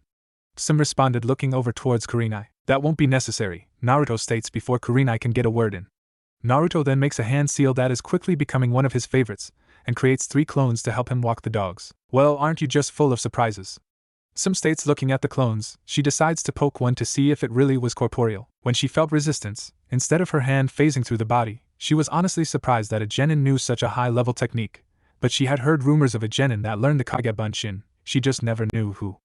I guess you won't have any problems handling this on your own then. Just take them up to the northwestern park, walk them around it, and bring them back. They will probably be a bit rowdy and tough to handle, but I think you should be able to handle them. Very well, I'll be back in about an hour, Naruto said as he took the leashes for the dogs and divided them amongst his clones, and started walking towards the northwestern park. He seems like a very hard-working young man. It seems you have a very good student on your hands, Kurenai. His work ethic alone would have made him go far in our career. With proper guidance, he could become a force to be reckoned with in the future. Sim said as she watched Naruto leave the dogs. Yeah, but I almost feel like he is working too hard. On top of this mission, he also took cleaning the southwestern park and painting the fences at the southeastern park. He also decided that he will be catching Tora, though he wanted to do that himself, so he will be doing that after he gets done walking your dogs, Kurenai stated, worried for her student. Taking up so much responsibility all at once is not good. Someone his age should never have this much responsibility. While that is true, you have to remember who you are talking about. This kid has gone through things that would break even Ibiki. He has responsibilities that no one his age should have. He probably feels like he can handle this, and he probably needs the money now that he is a ninja. The civilian council was already very irritable about giving that child any of the tax money that they collect from their businesses. It took the Hokage threatening them with illegally withholding money from a Konoha citizen to get them to comply. Sim explained. Even after all that, they only gave him the bare minimum, and would donate some of his allowance to the companies that the civilians owned. I guess that would explain why he is taking so many missions at once. But that is still a lot to do for a genin. If he needs help, why wouldn't he just ask me for it?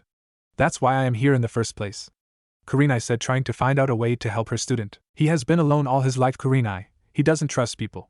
He has had to do everything on his own for his entire life. He isn't going to change just because there is someone in his life that he can trust. He doesn't even know if he can trust you yet. He doesn't know you. To him, you are just another person in this village that may or may not hold a grudge against him for his tenant. Sim continued to explain. Just give him some time, and he will come around. Show him that he can trust you, and you will be able to break into his shell. I guess that is all I can do.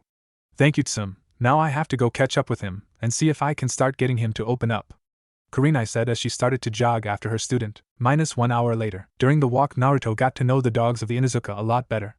They are very similar to the animals of the Forest of Death. They can pick up on your mood and are very protective about their family. Naruto made it a point to quickly integrate himself into their family so that walking them would be less of a hassle. He proved himself as being good with animals when the dogs accepted him about halfway through the walk. The dogs became noticeably less rowdy and attempted to drag Naruto and his clones less and less. Eventually they would just go where Naruto wanted them to. They would occasionally venture off on their own, curiosity getting the better of them, but they would always come right back. After a while, Naruto dispelled his clones and let the leashes go. The dogs never made a move to run. When it was time to return the dogs to the kennels, Naruto ran into Team 10 cleaning said kennels. They looked less than pleased about the chores that they had to complete, and Asuma was just standing on the side thanking Kami that he did not have to do these chores, just supervise. Troublesome, Shikamaru said as he saw the dogs coming. Well, my little genin, it seems as though you didn't clean the kennels in time. Hopefully next time you will work a bit harder to get the job done on time. Asuma scolded as he too saw the dogs returning from their walk. Maybe if you had helped us we would have gotten done on time, Asuma-sensei. Ino yelled as she made her way out of the pen she was cleaning, completely covered in filth. Now Ino, these missions are to help you build a sense of responsibility as new genin and as a team, Asuma explained. You are also part of the team, Asuma-sensei, Ino retorted. I already have a sense of responsibility. My job is to foster that sense in you guys so that you become leader material and can then be promoted through the ranks, Asuma explained, taking a drag on his cigarette. Asuma, put that out, you're going to kill yourself with that, Kurenai scolded as she came walking up to the team. I'll die on a mission long before I die from smoking, Kurenai. Are you that worried about me, sweetie? Asuma replied. Save flirting with each other for later. I doubt your teams want to hear it, Naruto stated as he strolled up with the dogs in tow. Both Jounin blushed in embarrassment and looked away sheepishly. At that moment Sim decided to come out and was quite surprised at what she was looking at. Naruto had all the dogs surrounding him. None had their leashes on and weren't running. They also seemed to really like Naruto, if the way that they constantly rubbed against his leg was any clue. Damn kid, you got the pups to like you in no time flat. That's quite impressive, Sim praised. The pups don't take a liking to just anyone. You have to be family for them to accept you. I'm just good with animals, that's all.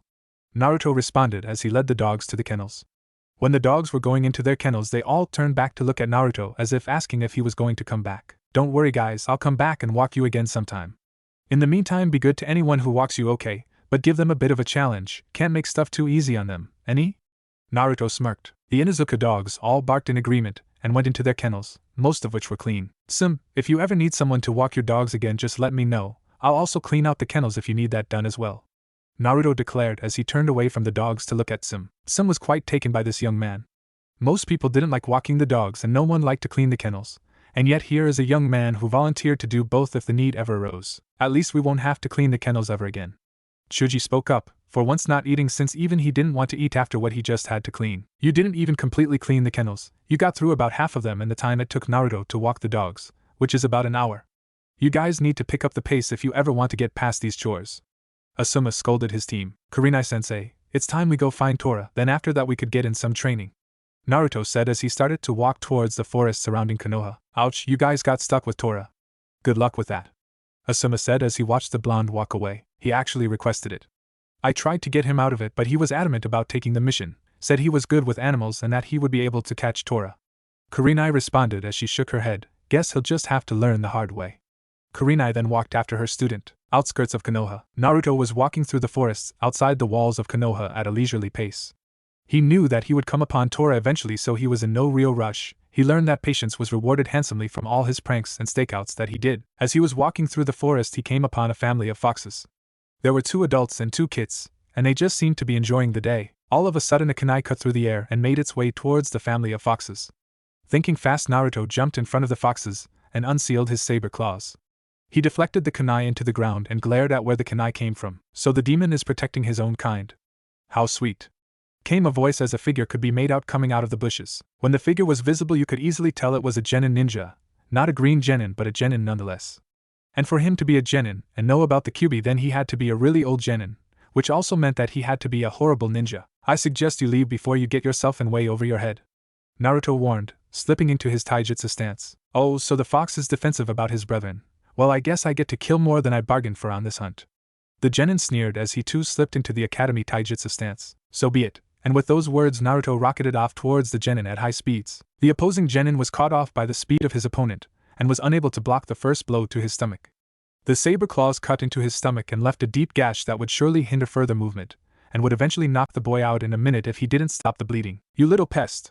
The boy bellowed as he took a wild swing towards Naruto. Naruto just brought up a saber claw in defense, and the boy punched straight into the edge of the claw, cutting deep into his fingers, yet luckily not severing them. Ah! The boy screamed, recoiling while holding his wounded hand and slightly bent over due to the pain in his stomach. Naruto started to walk towards the boy. Knowing that he could do nothing, the boy started to back away. No, have mercy! Please! The boy shouted frantically, backpedaling. He eventually stepped on the kunai he had thrown earlier and lost his balance, falling on his back. You will lose consciousness in a few seconds. If I ever find you hunting foxes again, I will end you, are we clear? Naruto threatened. The boy frantically nodded his head before his vision started to fade. After a few seconds he lost consciousness and fell limp on the ground. Naruto sighed and created a clone to take the boy to the hospital. It wouldn't do for him to die for something as petty as this. Naruto turned towards the foxes and analyzed them. They all seemed to be looking at him as if giving him a silent thank you. He couldn't tell, but that's what it felt like. If you guys want to live in safety, I suggest you either leave Konoha or go to the Forest of Death. No one ever goes in there without good reason, and all the animals in there take care of each other like a family. Naruto told the foxes, hoping they would understand him. He felt a bit crazy talking to animals as if they could understand him, but when he saw the foxes nod and take off towards Training Ground 44, he knew that they understood him. Well, time to go find Tora, Naruto whispered to himself as he began to walk through the forest once again. It was about midday when Naruto finally came upon Tora sunbathing in a clearing somewhere south of Konoha. Naruto decided to just go up and talk to the cat, and see if he could work some more of his magic with animals that he seems to have. Hey there Tora, how's it going? Naruto asked as he walked into the clearing. The cat immediately leapt onto its feet and tensed, ready to take off in any direction if it needed to. It would not go back to its owner. That was torture that no one would ever be able to get out of with their sanity. Don't worry Tora, I am just here to talk to you. You run away so often it seems that you are having trouble in your house. I could help you out with that if that's what you need, to have some sense talking to your owner, Naruto assured the cat. Tora seemed to relax after he heard Naruto assure her that he would talk to her owner so that she would no longer have to be on the receiving end of those death hugs anymore. It seemed as though Naruto really did have a way with animals. To get even the notoriously bad-tempered Tora to loosen up is not small feat. Okay then, let's go back and meet your owner then, nay. Naruto said as he turned around and started to make his way back to Konoha with Tora following close behind him. That was easier than I thought it would be. I thought I would have to talk to her more, but at least I'm not wasting my time. Naruto thought. I hope you know that you just did the impossible. That cat doesn't like anybody. Kurama voiced. Maybe everybody else just approached her wrong. She's a frightened cat, and just ambushing her will make her even more scared, and when you finally catch her she'll just try anything to get away. Naruto reasoned. Kurenai, who kept herself hidden just outside the clearing, could not believe what she was seeing. First her student lures her and her friends into a trap when they were testing him, then he proceeded to fight Hana, and win. Now today he has taken a large amount of missions, has been accepted by the Inuzuka dogs, beat up some random genin that was hunting foxes, and has now calmed the ever-irritated Tora, and now has the cat willingly following him back to the mission center to go back to her owner. This kid is impressing her at every turn, and she hasn't even known him for more than 2 days. Mission center. Finished with the mission, Hokage-sama. Tora has been brought back, Naruto announced as he strode up to the desk. Sarutobi looked up at Naruto, and had his jaw drop when he saw Naruto in front of him with Tora happily curled up in his arms. No one has ever come back from that mission unscathed. That cat could get out of everything you threw at it, and would fight all the way back to the mission center to get free of its captives. And yet here is Naruto with the cat happily purring away. Oh my Tora-chan! A scream came from the other side of the room. When Naruto turned to look at the woman that was making her way over to him, with arms wide open ready to crush whatever got in between them, he realized why Tora always ran away. Madam Shirjimi, a word if you may. Naruto asked politely as he held Tora away from the daimyo's wife. Oh, but of course. Anything for the person who saved my Tora-chan. Madam Shirjimi replied. Well, this is about Tora. She feels that her home life is, well, for a lack of a better word, bad. I don't know what exactly she doesn't like about it, but I would recommend that you try and find out so that Tora no longer feels the need to run away from you all the time. Naruto explained. Oh my Tora-chan! I am so sorry if I have been mistreating you in any way. Just let me know what is wrong and I will fix it immediately. Shirjimi exclaimed as she took Tora from Naruto's hands and smothered it between her bosom. Madam, I think I know what keeps making Tora run. Naruto's sweat dropped. Oh. And what would that be, young man? She asked, ever curious of what she'd do to help her Tora out. Don't squeeze her so tight. She looks uncomfortable. Naruto pointed towards the cat whose eyes were bugging out. Oh Tora-chan! I am so sorry! Shirjimi shouted as she loosened her grip on the cat. Tora immediately relaxed into her owner's grip and nuzzled into her. Thank you, young man. I hope to see you again in the future. After Madame Shirjimi had left, Naruto collected the money he earned from all the missions he completed that day and made his way towards Training Ground 13. Training Ground 13. As Naruto entered the training ground, Kurenai stopped following him in the shadows and decided to get ready to train him, but first she needed to know how good he truly was. After beating a Chunin when reports showed that he could hardly hold his own against academy students, she had some investigating to do. Okay, Naruto, it's time for your training to get started, though I will need to see your skills since my reports on you are outdated. Kurenai told Naruto as she strolled towards the blonde. Since I have already seen a good bit of your taijutsu, I will just test you on ninjutsu and genjutsu since I haven't seen your skills in those areas. Alright, what do you want to see then? Naruto asked. Well, for ninjutsu I would just like to see the basic academy jutsus and any that you may picked up on your own. Kurenai answered. Well, I can't do the basic bunshin, so I will have to use the kage bunshin. Naruto reminded. Just skip the bunshin then. Kurenai responded curtly. Okay. Naruto was then obscured by smoke, and when the smoke dissipated there stood an exact replica of Kurenai. It even had the concentric ring in her eyes that most people overlooked. Wow. Kurenai had no other way to explain how good this transformation was except that it was amazing. He did not need hand seals nor did he need a verbal command, and he created a perfect replica of her. For a new genin to be that technically sound in any technique is a feat in itself. Quickly snapping out of her stupor, she regained her air of professionalism. Alright, now show me the kawarimi. Naruto quickly shifted back into his normal form before replacing himself with a nearby twig, again with the no hand seals nor a verbal command. He has mastered those two jutsu to the absolute highest degree. What else have you been hiding? Kurenai thought. Very good. Now do you have any ninjutsu that you would like to show me? Naruto smirked when he thought about how surprised his sensei after he used his next jutsu. Very well, Kurenai-sensei. Naruto took a few steps away from Kurenai and turned away from her and started a short set of hand seals. Futon Kami Oroshur. Naruto thrust his hands out in front of him, releasing a vortex of wind that tore through the trees at the edge of the clearing. Naruto looked down at his hands to see a few cuts rapidly healing. Still haven't mastered it yet. Kurenai stood there wide-eyed after watching her student show off such a powerful jutsu like it was nothing. It was also an elemental jutsu which raised the difficulty of learning it even further. This kid is at Chunin level already. There is no need for her to even train him while there is still genjutsu that he probably has no talent in. Very good, Naruto. Kurenai stuttered as she was trying to come to terms with getting such a gifted child as her apprentice. Though she still needed to see if he was any good with genjutsu to see how gifted he actually was. Now I am going to put you in a genjutsu and we'll see how long it takes for you to break out of it. Naruto had to hold in a chuckle when she said that. The fact that only very strong genjutsus could affect him meant that he would breeze through this test. Okay sensei, I am ready. Kurenai held the ram seal as she channeled her chakra to infiltrate Naruto's system. However, she was surprised when the chakra was rejected from his system. Thinking it was just a fluke, she tried again and was met with the same result. Scrunching her brow in concentration, she tried a stronger genjutsu, but was met with the same exact result as before. None of her genjutsus were affecting the blonde. Getting frustrated, she tried her favorite genjutsu and one that no one has ever broken out of. She went through a short series of hand seals before whispering Magen, Jubakusatsu. Naruto was suddenly wrapped in the roots of a tree that appeared out of nowhere as Kurenai disappeared. So she got tired of the kitty tricks. Naruto thought. He quickly pulsed Kurama's chakra and freed himself from the genjutsu. That was an interesting genjutsu, Kurenai-sensei. Would you mind teaching me it sometime? Naruto asked. Kurenai was shocked at how fast Naruto was able to free himself from the clutches of her genjutsu, while inwardly she was ticked that her genjutsu was broken so easily. No one had ever broken that genjutsu, and then here a mere genin breaks it in less than 10 seconds. Before she let her emotions get the better of her, she reminded herself that she was his mentor, and she should be proud of his achievements, even if she had nothing to do with them. Maybe later. I am impressed by your ability to fend off genjutsu. I wasn't even able to affect you with my genjutsu until I used one of the strongest in my arsenal. You were even able to break that genjutsu, which no one has ever done before. Could you explain how you could do all that? Kurenai asked, honestly curious how her pupil was able to do all the things he did. Well, there are some good things that come with being a Jinchuriki, Naruto answered while subconsciously putting his hand on his stomach. Oh. Kurenai didn't know what to say. She probably stirred some very horrid memories of his past if the lost look in his eyes were anything to go by. Sorry if I brought up something you would rather not remember. No, it's fine, sensei. One should never forget their past. It leads to be the answer to many questions in the future. Naruto replied, still in a bit of a daze. Well, you expressed an interest in genjutsu. How did you figure out that you had any talent in genjutsu? Usually shinobi with large chakra reserves are not all that great at genjutsu.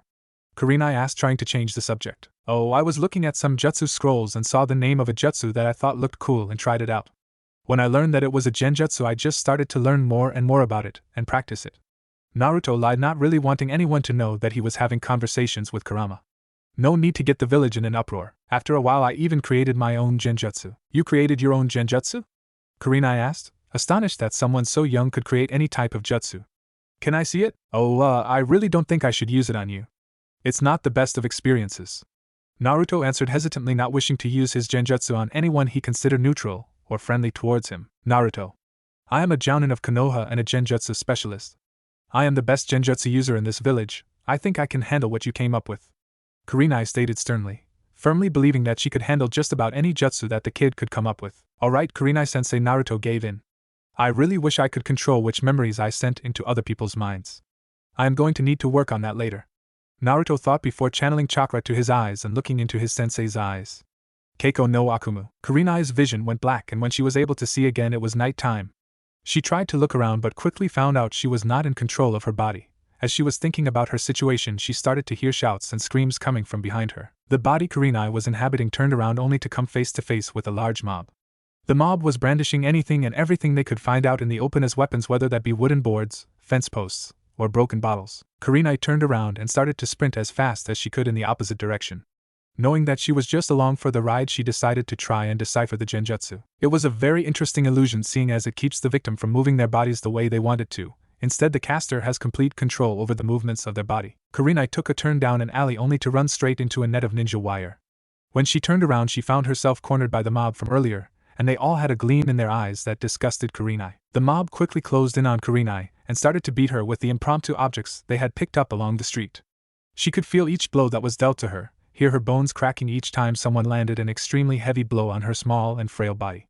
She decided that enough was enough and tried to escape the genjutsu. She focused on her chakra, blocking out the pain, and prepared to stop her chakra flow. She stopped her chakra flow and then pulsed her chakra to end the genjutsu, though she continued to feel the pain. She looked up and was greeted with the image of a large man dressed in a red button-down shirt and black pants standing in front of her. Kurenai frantically tried to release herself from the genjutsu, but she was unsuccessful in all her attempts. She even tried to use pain to break herself out, but remembered that she could not control her body. She started to look around at the mob and noticed the sadistic gleam in their eyes and saw their lips moving, but she couldn't hear what they were saying. She concentrated on her hearing and was just able to pick up a little of the chant that they were yelling. Kill the demon, finish the job, avenge our brethren. Slowly she was able to hear more and more of what they were saying, and she was incredibly shocked at what she was hearing. She was scared out of her mind of what was going on. There was no way that she could get out of this illusion, and she was at the mercy of a large mob. Her body moved to the left a little, and she was able to catch a glimpse of herself from a nearby puddle and gasped. What she saw was a child, no older than 8, with sun-kissed blonde hair, brilliant blue eyes and whisker marks on his cheeks. At that moment she figured out what this genjutsu did. It put the victims into the past experiences of the caster, and Kurenai was experiencing one of the beatings that Naruto endured over the years. She quickly came back to her senses when she heard someone start a monologue while her body was hoisted up onto a post. Today, my fellow citizens, is the day that we defeat the demon. Too long has it been hiding among us and fooling our Hokage into thinking that it is an innocent child. Too long has it been planning its destruction of our home village. Too long has it been allowed to roam free while we must cower in fear of when it will once again return to finish what it started all those years ago. But how do we do such a thing, you may ask? Well, the answer is simple. There is no way to kill the demon permanently. We have all read up on demons in hopes of finding a way to rid ourselves of it, and yet we have found nothing. Therefore, we must take matters into our own hands, and instead of attempting to kill the demon, we must break it. The large man from earlier shouted. When the man finished his speech, he turned to Kurenai with a different kind of gleam in his eyes. Kurenai knew the look in his eyes that was directed at her body, or Naruto's body. It was one of lust, perverted satisfaction, and glee. The man quickly approached Kurenai and took off her pants and turned her body around.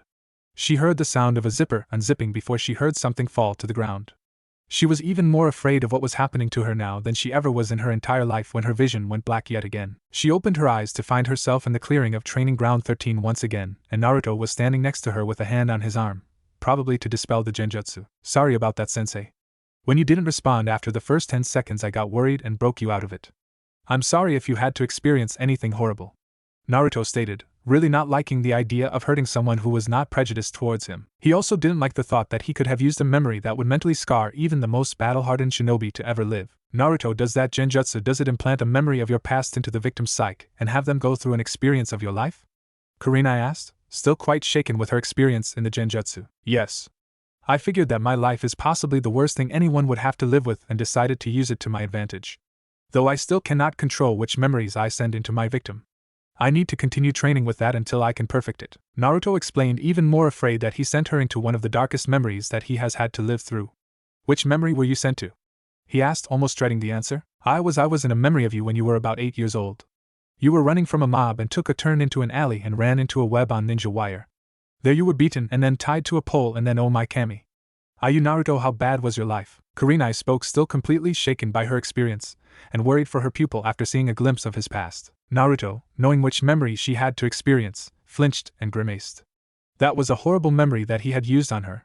His first rape, not something anyone would ever want to live through. I'm sorry you had to live through that, sensei. How far did my memory get before I got you of it? Naruto asked, hoping he got her out of it in time. Rape was rape whether it's real or you experience it through a genjutsu. I wasn't raped. You got me out before that. But you are dodging the question, Naruto. How bad was your life? Kurenai demanded. You don't want to know, sensei. I'll see you tomorrow for missions, Naruto said before disappearing in a swirl of black sakura petals. Kurenai looked at the spot where her student was just a bit ago before sighing sadly. Naruto, just what have you had to endure? Kurenai thought before disappearing in a swirl of leaves. When Naruto got back to the Forest of Death, he immediately made a large platoon of clones and had them work on his genjutsu so that he could control what memories he sent to his victims. He didn't want to send a potential ally into a genjutsu that would mentally break them. He also wanted to be able to use it for TNI, and if the genjutsu turned the person into a vegetable during an interrogation, then he just lost a potentially huge source of information. As his clones worked on perfecting his genjutsu, he went off and did physical training to increase his speed and strength. He saw how fast and strong Lee was with only his muscles, no chakra.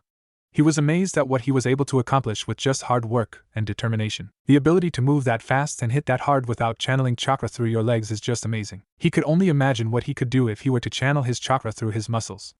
The only thing holding him back is the fact that he can't mold chakra externally for ninjutsu or genjutsu, but he more than made up for it with his taijutsu. He started his laps around the clearing with his resistance seal set one level higher than it was the day before.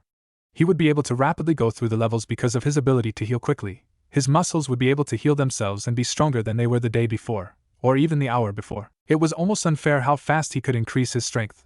but he figured he deserved the ability seeing what he had to go through. When Naruto finished his laps, he went over to 2 rocks that he had carved into the shape of dumbbells.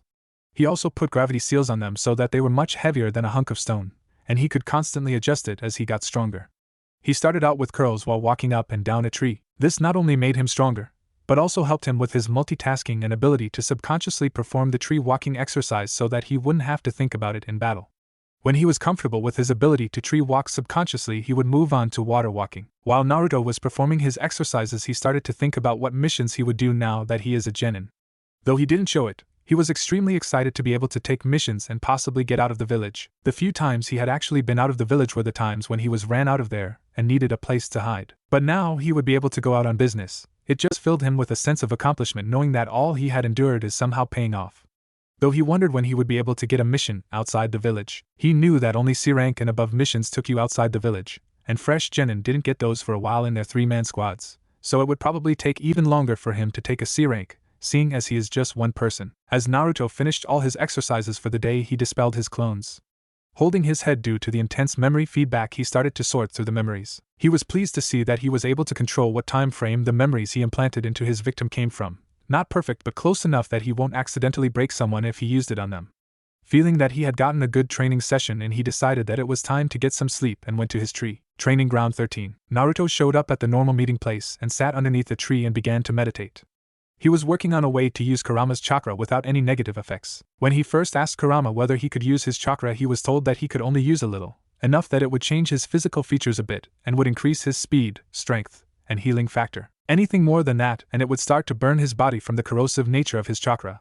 Also, if he used too much of it, he would lose himself to his primal instincts and turn into a killing machine without a care for friend or foe. At the moment, he could probably handle up to 2 tails before that happened, but he wasn't going to take any chances. After a few minutes, Kurenai arrived at the training ground and saw her student sitting under a tree seemingly meditating. She frowned in thought as she tried to figure out her student. He was incredibly secretive about his past, and his life outside of his ninja duties in general, only being vague or completely refusing to answer any questions that are asked of him. She really wanted her student to trust her, but she also wanted to give him his personal space and not seem like she was overbearing. While Kurenai was thinking about her student, said blonde got up from his position under the tree and made his way over to his sensei. It was time to get some more missions, and maybe this time he would stay around for training with his sensei. Yesterday he just took off, leaving her alone. Hello sensei, are we going to get missions first and then proceed to training afterwards? Naruto inquired when he was within earshot. Kurenai shook herself from her thoughts and looked over towards her pupil. Yes, that will be our usual arrangement. Kurenai answered. Alright then, let's go get some missions. Naruto said as he started to walk towards the Hokage tower. When did he become the leader? Kurenai thought as she followed him. -5 hours later, Kurenai and Naruto were standing in training ground 13 getting ready to start their training. Naruto had completed 4 missions today. He picked walking the Inuzuka dogs again and cleaning out the rest of the kennels, since Team 10 didn't finish yesterday. He also picked grocery shopping for a citizen in the red light district and trash pickup in the southeast park. It also seemed that since he completely rid everyone of the dreaded Tora mission, that he will get a daily D-rank pay for the rest of his life. Okay Naruto, since it seems that you are quite adept at genjutsu, I having a feeling that this apprenticeship will be very fruitful for you. Kurenai stated, starting to like being Naruto's sensei more and more, especially after she found out that he was a natural at genjutsu. Now, since you already know how to detect genjutsus used on you and dispel them, I am going to teach you how to detect area of effect genjutsu. Kurama, do area of effect genjutsus affect me? Naruto asked his partner. Yes, they do, Kit. You should pay attention to what your sensei is about to teach you. It will most likely come in handy in the future. Kurama replied. Now there are multiple ways to detect area of effect genjutsus. If you are a natural sensor, that is the easiest way, but we are just going to assume that you aren't, since I haven't seen you show any real prowess in chakra sensing. Kurenai stated rather bluntly. Ahahaha, Kid, you just got told by you sensei. Kurama laughed. Naruto developed a small eye twitch listening Kurama laughing it up. Well, she is correct in saying that I am not a natural sensor. Though she could have been less blunt about it, Naruto thought back. Guess she wanted a sensor team and just got stuck with me. So you will have to work harder when detecting area of effect genjutsu. Now the first step is to reach out with your chakra to feel any foreign chakra in the air around you. To do this, you make a shell out of your chakra surrounding you. Usually this shell should have about a 20 to 30 foot radius. That way you can detect a hostile genjutsu well before you run into it. Kurenai lectured. Now I want you to try and create this chakra shell. Just expel your chakra and hold it at a set distance from your body. Don't be disappointed if you do. Kurenai looked at Naruto and saw a large blue semi-transparent sphere surrounding him. Dear Kami, how much chakra does this kid have? He is expelling enough to make it visible and doesn't look like he is even trying. Kurenai thought, looking at her pupil with wide eyes. It seemed that he never ceases to amaze her. Kid, you are using enough chakra to cover over 300 feet with the chakra shell technique she described to you. Tone down the chakra usage and let the chakra spread. You are keeping it within 30 feet of you. Right now you just look like a person inside of a bluish sphere. Kurama sighed. It's not easy to use what others would call a small amount of chakra. This is small to me. It's not my fault I have incredibly large reserves and have you sealed inside of me. I actually have to concentrate relatively hard to even keep my chakra usage this low, Naruto thought back in annoyance, scrunching his brow in concentration, trying to lower his chakra output even more. Making a sphere of chakra around his body was easy, but controlling the output from every tenketsu point on the body was extremely difficult. Though he guessed this could also be a good way to train his body in chakra control when releasing chakra from a large amount of tenketsu points. Usually he just uses the ones in his hands or feet. After a few minutes, Naruto was able to lessen the amount of chakra he was using to maintain the chakra shell. Now he was only using enough to cover 100 feet, much more than the average ninja, but he figured that he would just be able to sense area of effect genjutsus from much longer ranges than normal shinobi. Well, I guess I should have known that would happen. You do have more chakra than anyone in the village, so it is a reasonable outcome for you to be able to produce such a large chakra shell. But that isn't a bad thing. You can sense much farther than the average shinobi with this technique. Kurenai explained. I guess, but how do I dismantle an area of effect genjutsu after I have detected it? Naruto asked. Once you detect an area of effect genjutsu, you will have to send a tendril of chakra into the foreign chakra and break it apart. Similar to how you perform genjutsu, send the tendril into the chakra and break the flow of chakra on the area. Depending on how large the area is, it may take no time at all or a few seconds. Kurenai lectured. Now I have already set up an area of effect genjutsu. I want you to find it, though you probably already did earlier with your chakra shell, and then dismantle it. Naruto did in fact feel a foreign chakra signature in the air about 50 feet behind him earlier. So with that knowledge, he reached out with a tendril of chakra and started to try and disturb the flow of chakra in the area. It was much harder than he anticipated it to be. The way his sensei explained it made it seem simple. But when you were actually trying to disrupt the flow of chakra in an area where there is no set way for the chakra to flow, it's very difficult. You have to find the flow of chakra and the boundaries that have been set up by the caster, and then change the flow. When you change the flow in a shinobi, you are just forcing their chakra to flow a different way in their chakra pathways. But there are no set pathways in an open space. You have to find them and then redirect the chakra in the opposite way that the chakra is flowing, whether that be a spiral, box, or some random shape. It took Naruto a good 20 seconds before he was able to dispel the genjutsu. He would have to work on those later so that he could cut down the time that it takes to dispel those. That's good for a first try, but we will have to work on that so that you can dispel those in a matter of seconds. Can't have you sitting there for 20 seconds trying to dispel a genjutsu. Would leave you open for attacks. Kurenai warned. Hi sensei, I'll have it down to a few seconds by the end of the week. Naruto declared, knowing he would get much more than that done in said time frame. He was planning on going and finding Guy and Lee to train with after his training session with Kurenai. Is there anything else you will be teaching me, sensei? Kurenai looked away from the blonde with a light blush on her cheeks forming from embarrassment. Well, the truth is I can't really teach you anything besides genjutsu, and you catch on to that so fast that I would hardly have to teach you that. You are already around Chunin level in taijutsu, which is where I am at, and you surpass me in ninjutsu, and from what I have seen you are adept in fuinjutsu as well. In my opinion you are already Chunin material, maybe even Tokubetsu Jounin with a specialization in fuinjutsu. Kurenai answered, hanging her head knowing that she couldn't really teach her student all that much seeing as he was actually better than her in most areas. Had she really been neglecting her training so much that she is being surpassed by her apprentice of not even a week? Don't worry about it, sensei. I guess that just means that I get to be the sensei sometimes. Naruto answered, slightly teasing. Why am I opening up so easily to her? Naruto thought in frustration when he realized what he was doing. Probably because you feel like you can trust her. She is the first person that has been nice to you and does not have any ulterior motive to gaining your trust besides being your sensei. Kurama replied. But there's a reason I cut myself off from trusting people. It always came back to bite me in the ass in the end. Naruto thought back. Not everyone is like that, kid. There are some good people in this world that are willing to help you. Maybe I'll think more on it later. While Naruto was having his inner conversation, Kurenai was seriously contemplating whether or not to take him up on that offer. She knew that if she wanted to get stronger as a kunoichi she would have to go through a lot more training, and here is someone who, though younger, was better than her in some forms of the ninja arts. She would need to swallow her pride to be able to ask that of her student though. Would you? The question was so quiet that Naruto almost didn't hear it. What? Naruto questioned, not understanding the reason behind the question. Would you be willing to teach me? Kurenai asked as she swallowed her pride and looked Naruto straight in the eyes. Naruto was dumbfounded. He didn't actually expect Kurenai to ask for him to teach her, but if she wanted it, who was he to deny her? Of course. I mean, you're teaching me. It's only fair that I return the favor. Naruto reasoned. I'm supposed to teach you, Naruto. You don't have to teach me just because you feel obligated to, since I am teaching you. It's my job. Kurenai responded. Yeah, but you actually take time to teach me. No one else cares. Naruto said, looking down at the ground. But even if you weren't teaching me, I would still teach you if you asked. You're different. I'm different? How am I different? Kurenai asked with a raised eyebrow. You'll see. Naruto replied, vaguely, making Kurenai scowl. Anyway, what did you want to learn? Oh, well, we seem to be at about the same level in taijutsu. I know you are better than me at fuinjutsu, so I would like to learn that, and I believe you are better than me at ninjutsu, so if you could help me with those, I would appreciate it.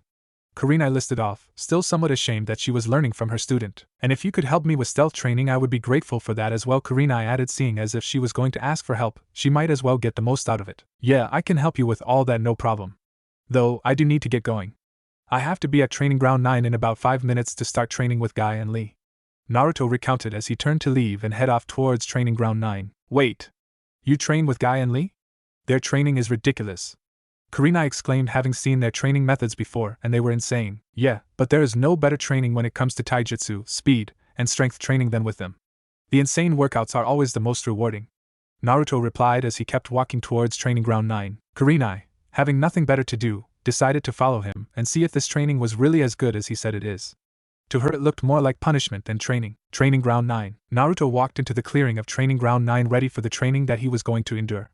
He knew the Kurenai was following him and figured she just wanted to see if the training was really a good idea. It didn't really matter to him. Hello sensei, what do you have planned for today? Naruto asked as he walked up to Guy. Team 9 turned around to see the black-clad blonde walking towards them. Tenten and Niji were a little shocked to see the blonde back. They thought that after the last training session that he would avoid their team as much as possible, and yet here he is coming back for more. Guy and Lee were ecstatic that their training partner had returned and was ready for more. Yosh Naruto Keien. Your youthfulness knows no bounds. Lee exclaimed as he ran up to the blonde. Yosh Naruto-san. You have made it for yet another one of our youthful training sessions. Guy yelled as he walked up to the blonde. Yeah, I have, so what was the plan for today? Naruto asked, still trying to get used to the green duo's odd quirks and obsession with youth. Well, since you never got the chance, I think it would be a great idea to have a spar with young Lee-kun here. Guy explained as he stopped next to his student. A taijutsu-only spar should work well. Yosh Naruto Keien. Let's let our youth explode. Lee exclaimed. Oh, wait a second. If I were to spar Lee with only taijutsu, I would get my ass handed to me. It hurt Naruto's pride to admit that he was weaker than someone, but he wasn't stupid enough to even attempt to take on Lee in taijutsu. The kid was a monster at hand-to-hand combat. You are quite right, Naruto-san. Very smart of you to not enter a losing battle. That is a very good quality of a leader. Guy praised. Very well, you may use both taijutsu and ninjutsu. Better than just taijutsu, I guess. Naruto thought. At least now you won't get your ass handed to you as bad and I won't have to heal you as much. Kurama replied. Thanks for the support. Alright, my pupils, release your resistance seals and let's see how much more youthful you have gotten in the last 2 days. Guy exclaimed, clenching his fist and had a fire raging in his eyes. He has a resistance seal on. Kurenai thought from her spot in the trees surrounding the training ground. Both genin released their resistance seals and immediately felt the relief of their muscles no longer having to work as hard. Then they both got in their ready stances and waited for the signal to start. Team 9 backed up to the edge of the clearing and waited for Guy to give the signal. Alright. Are the fighters ready? Guy yelled. Both combatants nodded their heads, keeping their eyes on their opponent. Then let your youth explode. Guy exclaimed. Yosh. Lee yelled and disappeared in a blur of green. Shit, he's fast, and he still has those damn leg weights on. Naruto thought as he leaned back and dodged a roundhouse kick aimed for his face. Naruto immediately went into a back handspring and attempted to kick Lee with a bicycle kick, only for him to disappear in another green blur. Naruto quickly channeled chakra into his arms and threw himself into the air and righted himself and blocked a punch from the green-clad genin. You are very good, Naruto-kun. Lee complimented before he attempted a straight kick to Naruto's abdomen. Naruto raised his leg to stop the kick with his knee and channeled chakra to his other leg and prepared to give a devastating kick to Lee. However, as he spun his leg to hit Lee in the side, the green-clad genin once again disappeared. How the hell do I combat his speed? I can't hit something I can't see. Oh wait, yes I can, Naruto thought before he mentally slapped himself and started a chain of hand seals. Futon Kamikaze. 4 small tornadoes were suddenly created and surrounded Naruto. Just as he finished calling out the jutsu, Lee made another move to kick his blonde sparring partner. However, before he could make contact, the wind from the tornado sucked him up and started to spin him around. Naruto cancelled the jutsu when he landed on the ground and watched Lee fly across the clearing. That worked better than expected, Naruto thought to himself. Naruto quickly took off towards Lee, not wasting the opportunity given to him. When he was right above Lee about to deliver an axe kick to his stomach, Lee swept Naruto's feet from under him and pushed himself into a handstand before he launched himself into the center of the clearing. Naruto quickly got up off the ground and got into his stance while looking at his foe. The two combatants just stayed there for a while before they both took off towards each other. Lee attempted a punch to Naruto's gut, but was blocked by Naruto's hand. Naruto attempted to use Lee's arm as leverage as he lifted himself off the ground and attempted to kick the side of Lee's head. Lee ducked under the blow and placed his hands on the ground before kicking both his feet upwards. Naruto, unable to dodge, just braced himself for the blow and was sent flying into the air. At the peak of his flight, Lee appeared above him, already in the motion for a powerful axe kick. When Lee's kick connected with Naruto's back, he was sent plummeting down to the ground. When he connected with the ground, a large dust cloud was kicked up. When the cloud dissipated, the audience was able to see a beaten blonde in a sizable crater with Lee standing a few feet away. He was fated to lose from the start. Once a loser, always a loser, Niji stated as he looked upon the scene. He really shouldn't have gone along with the challenge. Lee is way above his league. Tenten agreed. Before any more comments could be made, the Naruto that was in the ground disappeared in a puff of smoke. Before Lee could react, he felt a chop to the back of his neck and he fell to the ground, temporarily paralyzed. Naruto stood behind Lee with his hands still outstretched from where he hit Lee. Fuck, my back hurts. Anyone else and they would be in the hospital right now, Naruto complained, though his back felt like there was a fire going up it. You're good, Lee, very good. But you fight too straightforward. You also should have checked my body while the dust was dispersing, Naruto criticized. But your taijutsu is amazing. If I were to only use taijutsu against you, I would have lost when you forced me into the air. Thank you for your praise, Naruto-kun, Lee said from his position on the ground. I just have to work harder to be able to beat you. You would have beaten me if you lost those leg weights. You are already ridiculously fast with them on. Drop them and I wouldn't have been able to counter anything. Yosh! What a good spar to get the blood running. Now let's get into our training. Activate your resistance seals again, then go grab a boulder and begin handstand push-ups while balancing the boulder on your feet. After that we shall run around Konoha 50 times backwards while dragging one of these trees. Then we shall do 300 sit-ups while hanging upside down with a boulder tied around our hands. Then after that my team must take a mission. Guy exclaimed enthusiastically. Well then, let's get going, Naruto announced as Lee got over his temporary paralysis. My back is going to be dead by the end of this. I'll try and fix it as fast as I can, Kurama told Naruto. Naruto-kun, here is your boulder.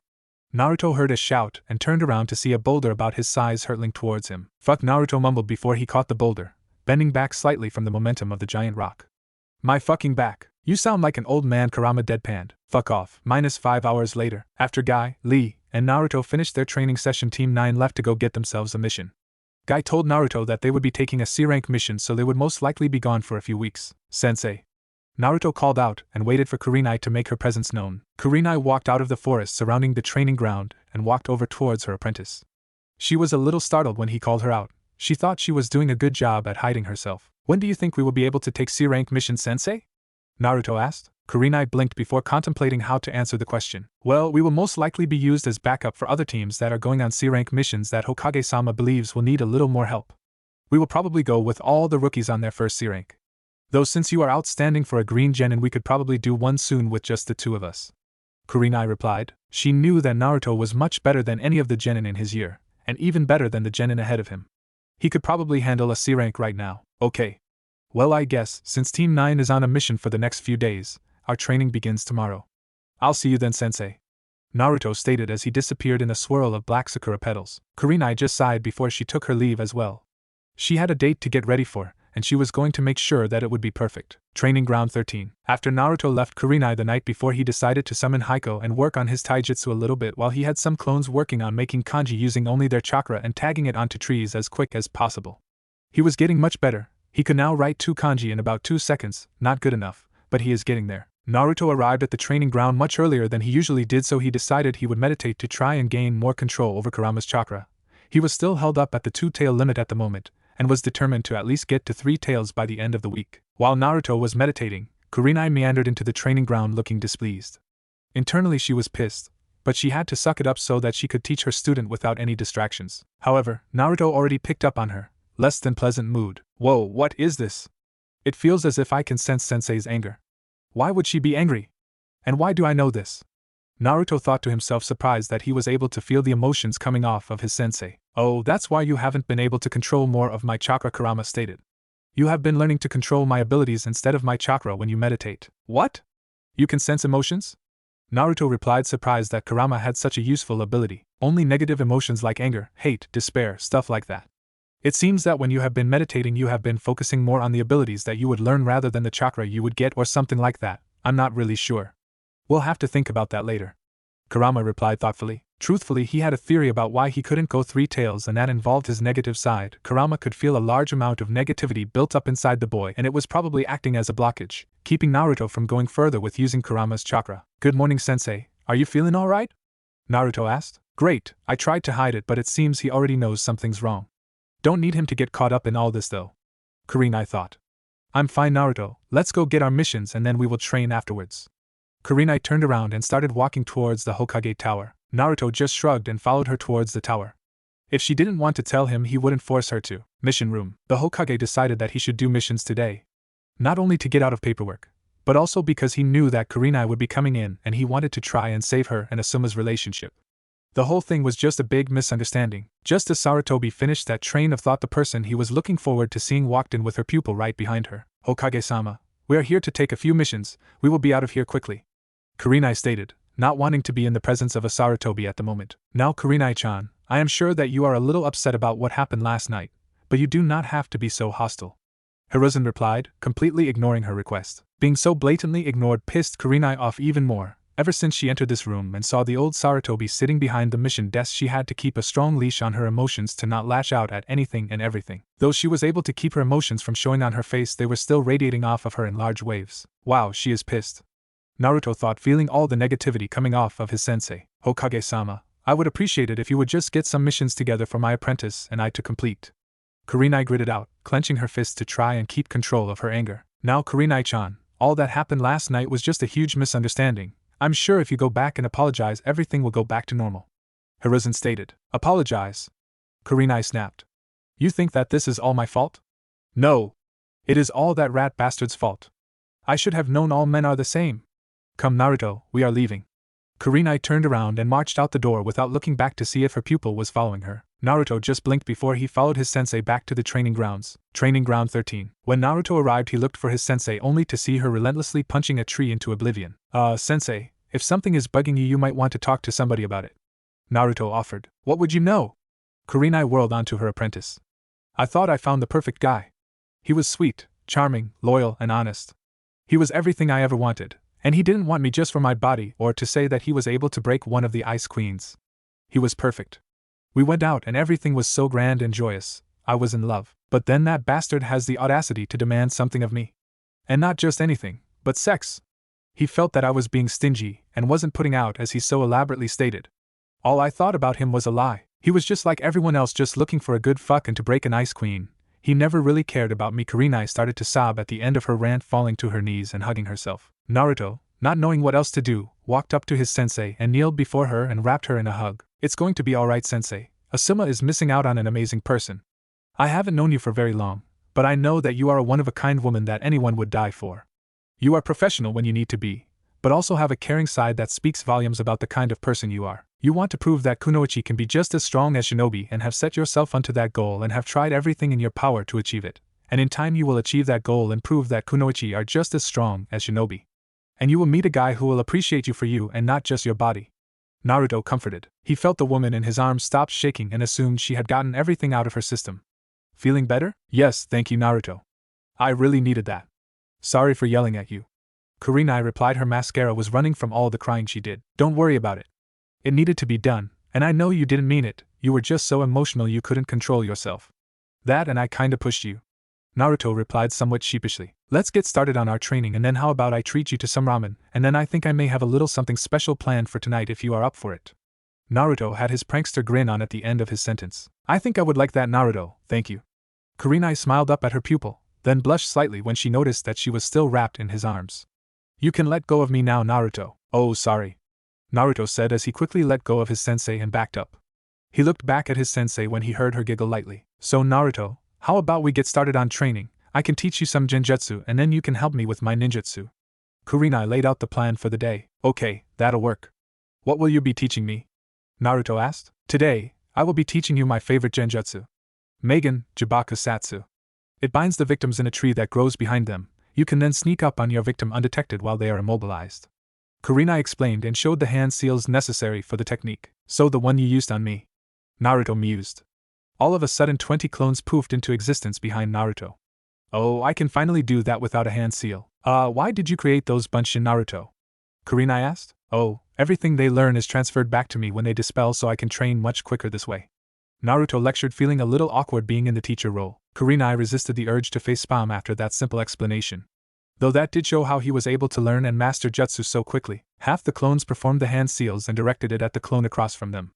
With Kurama's ability for genjutsu, it was child play to get the jutsu down, but it was also incredibly difficult for them to send the clones into the genjutsu, also because of Kurama's ability for genjutsu. Every time they would cast the jutsu on the clones, they could feel it working and attempting to disrupt the flow of chakra of the clones. But Kurama's natural immunity to genjutsu made it difficult for them to actually disrupt the flow. But they would not be stopped until they were able to put the clones into the genjutsu. If they could put them in a genjutsu, then they would be able to put just about anyone in a genjutsu, unless they weren't using their brain or were a Jinchuriki that was on good terms with their Biju. After about 30 minutes of continuously attempting to put their clone in a genjutsu, one clone finally succeeded. He immediately dispelled, and the other clones were able to figure out how to properly form the genjutsu. After they all successfully trapped their clone in the genjutsu, they all dispelled, giving all their knowledge back to Naruto. Okay, so for ninjutsu training, do you know your element? Naruto asked, not really knowing how to teach someone. Water. Kurenai answered immediately, having learned her element a month before her promotion to Jounin. Great, that's my other element, so I guess that might make it a bit easier. Naruto replied, a little relieved that it was an element he was, at least somewhat familiar with. Have you started on your elemental chakra control exercises? No. Kurenai replied sheepishly while looking away from her sensei at the moment. Don't worry, either have I, so I guess we will both be learning this at the same time. Now the first step to mastering the water element is to pull water out of the leaves of a tree. This ensures that you will almost always have a water source with you if you can complete this exercise. Naruto explained. If you know how to create Kage Bunshins, I would recommend making a few of those to help quicken the pace. Naruto made a large batch of 50 Kage Bunshins, though not all were tasked with working on the water element chakra exercise. He had some work on creating seals with their chakra and tagging it on nearby objects. Kurenai made 5 clones and got working on the water element chakra exercise. Each clone grabbed a leaf and held it between their hands, after looking over towards Naruto's clones to see how they were doing it, and focused on drawing the water out of the leaf. After about 5 minutes, Kurenai was getting frustrated that she wasn't making any progress. She looked over towards Naruto and saw that he hadn't made any progress either, though he seemed to be much more calm about it. You can't be so impatient about this, Kurenai-sensei. Elemental control is a Jounin level skill and usually takes months to master. Don't expect to be able to draw water out of the leaf in just 5 minutes. When I was working on my wind chakra, it took me a few hours before I started to make progress. But after you make your initial progress, it gets much easier. Naruto called out, feeling her frustration pouring off of her. Kurenai calmed down somewhat after hearing Naruto's assurance. She went back to focusing on the leaf and the water inside it, trying to figure out how to extract the water from it. -3 hours later, Kurenai was not having any luck with the elemental exercise. Up until about an hour ago, she was just trying to brute force the water out of the leaf. She was frequently getting frustrated, but was constantly calmed down by Naruto. Now she was using more finesse in her technique, trying to draw it out like as if the leaf was a porous material. For the first 40 minutes she had no luck. However, one of her clones were finally able to draw a little bit of water out of their leaf. The clone quickly dispelled, transferring the knowledge of how she was able to draw the water out to the rest of the Kurenais. Now she was working on completely draining the water from the leaf. She was starting to feel the drain on her chakra. After working on this exercise for 3 hours, it was bound to happen. Naruto looked over towards Kurenai, just starting to get how to extract the water from leaf himself, and saw her breathing slightly harder than normal. Knowing that she was starting to exhaust her chakra, he walked over to her. Sensei, I think we should call it a day.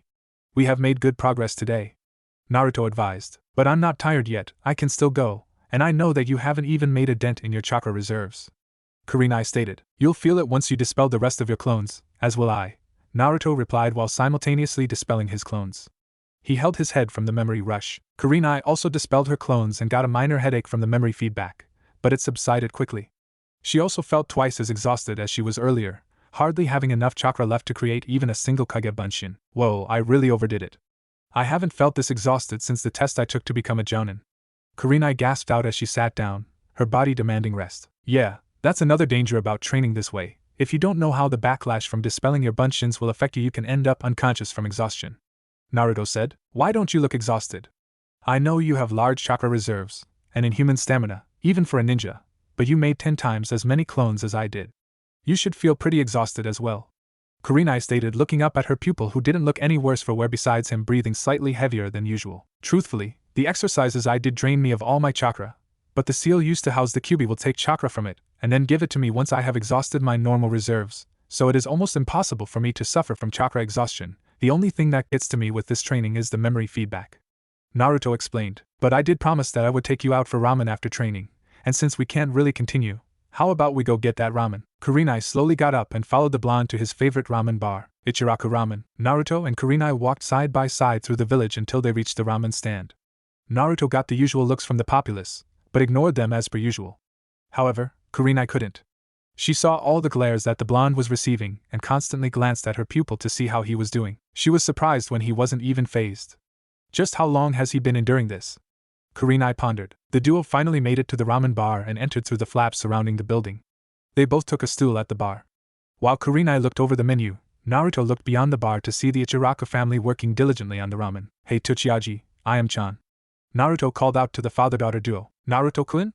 I am turned around to see her favorite blonde at the bar with an unknown ravenet reading the menu. Where have you been? You had us worried sick. You haven't visited our shop in the last 2 weeks.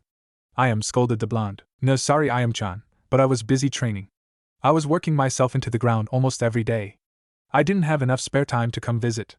The blonde responded sincerely, something Kurenai didn't miss, and wondered how these two ramen chefs were able to get Naruto to open up so easily. Fine, Naruto-kun, but don't let it happen again without fair warning. I am reprimanded. She then turned to the ravenet sitting next to the blonde who was looking at her with curiosity. And who is this?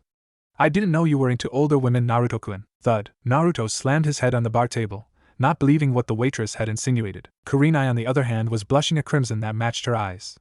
She couldn't believe what the brunette had said either. Naruto was almost half her age. There was no way he was interested in her, and no way that she was interested in him. Sure, he was a nice guy and can be comforting when he wants to be, and he seems to have this aura around him that makes him easy to get along with if you don't hold any kind of prejudice towards him. He will also be quite handsome when he grows up. What am I thinking?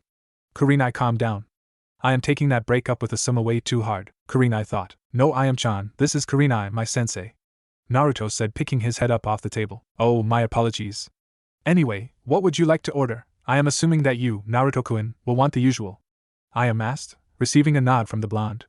So then, Kurenai-san, what would you like? I think I will have a bowl of beef ramen, please. Kurenai stated as she put down the menu. Coming right up. I am turned and gave the orders to her father. So Naruto, why did you choose this place for ramen? We passed quite a few ramen bars on the way here.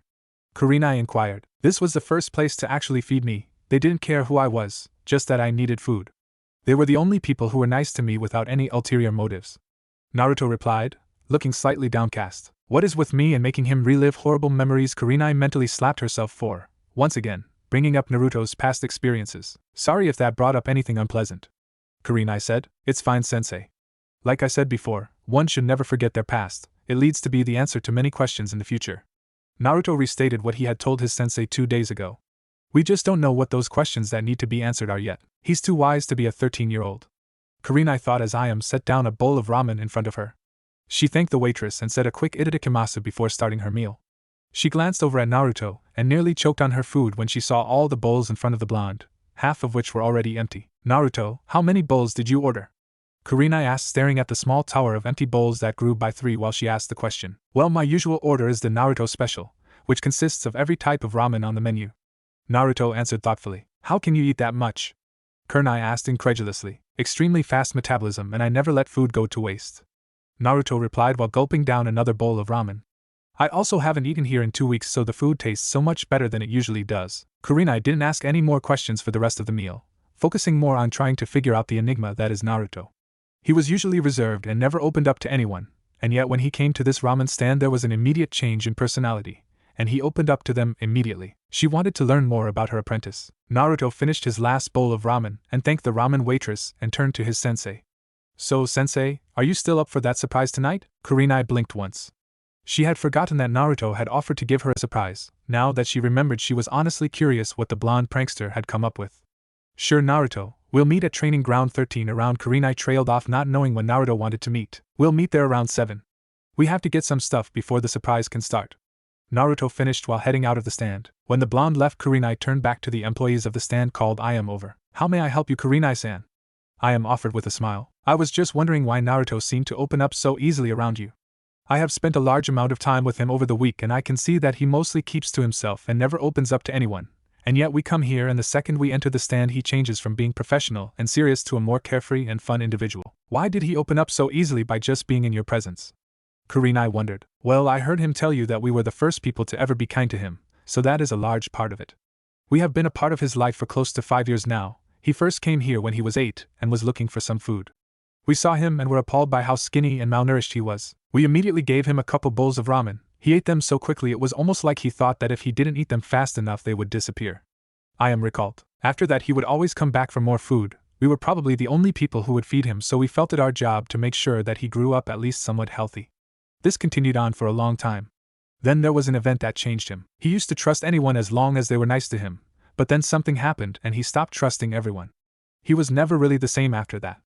The only reason he is so open with me and my father is because we were his pillar of support during and after the event. We are the only ones he really trusts completely in the village. He trusts those in the red light district to a lesser extent, but still more than anyone else in the village. You know, you should count yourself lucky. He usually never opens up to us when there are other customers in the stand. He must trust you somewhat to be able to open up in front of you. I am finished. Could you tell me about this event that happened to him? Kurenai asked. I am looked away when Kurenai mentioned the event. It's not my place to say. If you want to know what happened you will have to ask Naruto-kun himself. Though he may not trust you enough to tell you at the moment. I am replied. I'll do that. I guess I have a surprise to get ready for. Kurenai stated as she too left the ramen stand. Training Ground 13. It was around 7, the time that Naruto and Kurenai had set to meet up to begin the surprise that Naruto had planned. Kurenai was already there, having finished everything she wanted to get done about half an hour earlier, and was bored, so she decided to take a leisurely stroll through the village towards Training Ground 13. She saw all the looks of praise that she was receiving for being such an extraordinary jounin, and couldn't help the scowl that came to her face. She was praised for protecting these civilians, and yet her student was disregarded and hated while he did the exact same thing. As she was reflecting on her journey to the training ground, Naruto showed up. He seemed to be giddy about something and his sapphire eyes sparkled with mischief. His mouth also seemed to twitch every so often as if he was trying to suppress a mischievous smile. So Kurenai-sensei, are you ready for the surprise? Naruto asked, no longer able to keep himself from smiling. Of course, but are you going to tell me what this surprise is or do I have to wait? Kurenai inquired. I guess I could tell you now. It would be easier if you knew the plan. So what I was thinking of was pranking Asuma since he broke your heart. It would be funny and very satisfying. Naruto explained. Oh. He now had Kurenai's full attention. She would do just about anything to get back at that man. And what did you have in mind? I was planning on replacing his wardrobe with skimpy red dresses. Then when he is forced to wear it tomorrow we can take pictures and then publish them in the newspaper and immortalize his humiliation. Naruto laid out his plan for the prank. Of course, if you want to add something you can. How good are you at Fuinjutsu? Kurenai questioned. I just finished learning how to create a resistance seal earlier this week. Naruto answered, wondering where she was going with this. So I take it you can make explosive notes, and the seals used for them? Kurenai further questioned. That's child's play, sensei. Naruto scoffed. Then can you put low-powered explosive seals on all his cigarettes so that when he lights them it will blow up in his face? He probably has 12 packs of those things somewhere in his house. Kurenai asked. That is rather devious of your sensei. Of course I can do that. Naruto smiled. So let's go shopping for those dresses. Konoha Shopping District. Naruto and Kurenai walked to Shopping District in Konoha looking for a store that sold red dresses that would fit Asuma. They had been walking for a few minutes before they came upon a store that had what they were looking for. Okay, found it. Naruto said as he was obscured by a cloud of smoke. When the smoke cleared, a blonde-haired woman was standing in the space Naruto occupied earlier. She had twin blonde pigtails that fell down to her shapely behind. She had a D-cup bust and was wearing black crop top that showed off her midriff. She also had black biker shorts that showed off her long, shapely legs. Let's go shopping! A distinct female voice exclaimed as she dragged Kurenai inside the store. Naruto, what are you doing? They have sensors to detect ninja techniques. Kurenai hissed out. They won't be able to detect this technique, it's special. Naruto replied. And I am Naruto when I am a girl. Naruto. Really, you only changed one letter, that's not putting much into a disguise. Kurenai deadpanned. It works. People look for abstract and incredibly ridiculous disguises rather than the subtle, hardly changed ones. Naruto replied without looking back, leading Kurenai towards the dresses. They made it to the aisle with the red dresses and started looking through them to find some that would fit Asuma. Kurenai also picked out a few for herself, and planned to get something else from elsewhere in the store. Deciding to have some fun with her student, she went to the dressing room and dressed into one of the red dresses she was looking at. She came out of the dressing room and saw Naruto still searching for a dress that would fit Asuma. Naruto, can I get your opinion on this dress? Kurenai asked sweetly. Sure, sensei. Naruto said as finished looking at a dress that was too small for Asuma by a few sizes. It seems that finding a dress that would fit him would be much harder than he originally thought. Naruto turned around and froze when he saw his sensei. She was dressed in a sleeveless red dress that stopped about mid-thigh, showing off her perfect legs. The neckline was a deep V showing of a generous amount of cleavage of her D-cup. The makeup she usually wears seemed to enhance the dress, and the fact that it matched her eyes just made it look that much better. There was only one word that Naruto could think of to describe her: divine. Naruto quickly turned around when he said that, blushing from embarrassment. If he had continued to look at his sensei, he would have seen a light blush dusting her cheeks as well. I am glad you approve, Naruto. I think I'll keep this one. Kurenai replied after getting her blush under control. Sensei, we should really focus on what we came here to do, Naruto replied while looking through another rack of dresses that looked larger than the last one he looked at. Kurenai walked up behind her student and wrapped her arms around his frame, causing Naruto to stiffen, and leaned her head against his shoulder. You're no fun, Naruto, don't be so serious. Loosen up a bit, and have some fun with me. How about it, Naruto-kun? Kurenai purred into his ears, sending shivers down his spine. I had to get a sensei that enjoys teasing, Naruto muttered. Kurenai just laughed as she went back to the dressing room and got dressed in her normal attire. She was definitely buying that dress if she could get Naruto to blush like that with it. She was going to have so much fun teasing him. Sarutobi compound. After Kurenai had finished teasing Naruto, they were able to find a dress in Asuma's size. Though there was only one, they decided to get it and move on with the prank. They were currently inside the Sarutobi compound, having snuck in through a hole in the eastern wall of the compound. Now they were making their way to Asuma's house. It was rather late and Kurenai knew that Asuma would be asleep. She had learned his sleeping pattern when they were in a relationship. They soon made it to his house and silently crept up the wall to one of the windows. Naruto silently slid the window open and snuck into the room, followed closely by Kurenai. They crept through the hallways and eventually came to a door that was partially open. They quickly snuck up to the door and nudged it open enough for them to fit through. When they entered, they turned to see Asuma in bed with another woman. Naruto immediately felt Kurenai's emotions take a turn for the worse, so reacting instinctually, he quickly turned around and hugged her. Kurenai immediately reciprocated the hug and silently sobbed into Naruto's shoulder. They stayed that way for a few minutes, Kurenai silently sobbing while Naruto rubbed her back in a comforting way. When she finally stopped crying, Kurenai looked up to Naruto and whispered in a voice full of despair. He moved on. He moved on so fast, like I never meant anything. It's okay, sensei. That just means he is a shallow man and you could do so much better than him, Naruto offered, trying to keep her calm. Let's hurry up and do what we came to, and get out of here. Kurenai nodded and quickly made her way to Asuma's closet. She took all of his normal ninja gear and sealed it into a scroll, leaving the closet bare. Naruto came up behind her with a scroll of his own and unsealed the contents to show the red dress that they had bought, and hung it up in his closet. They quickly snuck back out of the bedroom and made their way to his kitchen. Kurenai said that he liked to keep his cigarettes in a drawer in the kitchen. When they made it to the kitchen, they started to quietly go through each of the drawers looking for the cigarettes. Kurenai finally found them in the drawer closest to the fridge. She called Naruto over and watched as he put a seal on each of the cigarettes before it faded, becoming invisible to the naked eye. When they were done, they quickly exited the house the same way they entered and left the compound. When they had made it a decent distance away from the compound, they stopped in a park and sat down on a bench. Naruto, I want to thank you for comforting me in there. If you hadn't, I don't know what I would have done. I may have even killed him. It's just that he moved on so quickly after our breakup that it was like I didn't mean anything to him. Like I was just an object to him. If we continued with our relationship and we got married, what would I have been? Just some trophy wife that he would flaunt to the village? I can't believe I dated such a vile man. Kurenai exclaimed, tears running down her face, ruining her mascara even more. Naruto, once again, gathered Kurenai in a hug to try and soothe her. It's okay, Kurenai. You are no longer bound to him. You can pursue anyone you want now. There are plenty of people out there that will treat you right. It will just take some time for you to find the right one, but he is out there, I promise you that. You're such a good guy, Naruto. If only more people were like you, Kurenai said as she hugged the blonde back, truly grateful for his comfort. You have a camera, right, sensei? Naruto inquired. Of course. Why do you ask? Kurenai wondered as she looked at the blonde before she caught on to his meaning. Oh. This is going to be great. Yes, it will, sensei. I think his humiliation is just beginning, Naruto said with a mischievous grin. The next day, both Naruto and Kurenai got up extremely early so that they could sneak back into the Sarutobi compound and take some photos of Asuma in his dress. And if he wasn't wearing his dress that they had gotten him, well, then the pictures would be even more humiliating. The apprentice and sensei duo were currently outside Asuma's house cloaking themselves with the Maisegekyu no Jutsu. They each had a camera in their hands and were eagerly waiting for Asuma to come out of his house. What the fuck? A yell could be heard from inside the house. It seems that Asuma had just woken up.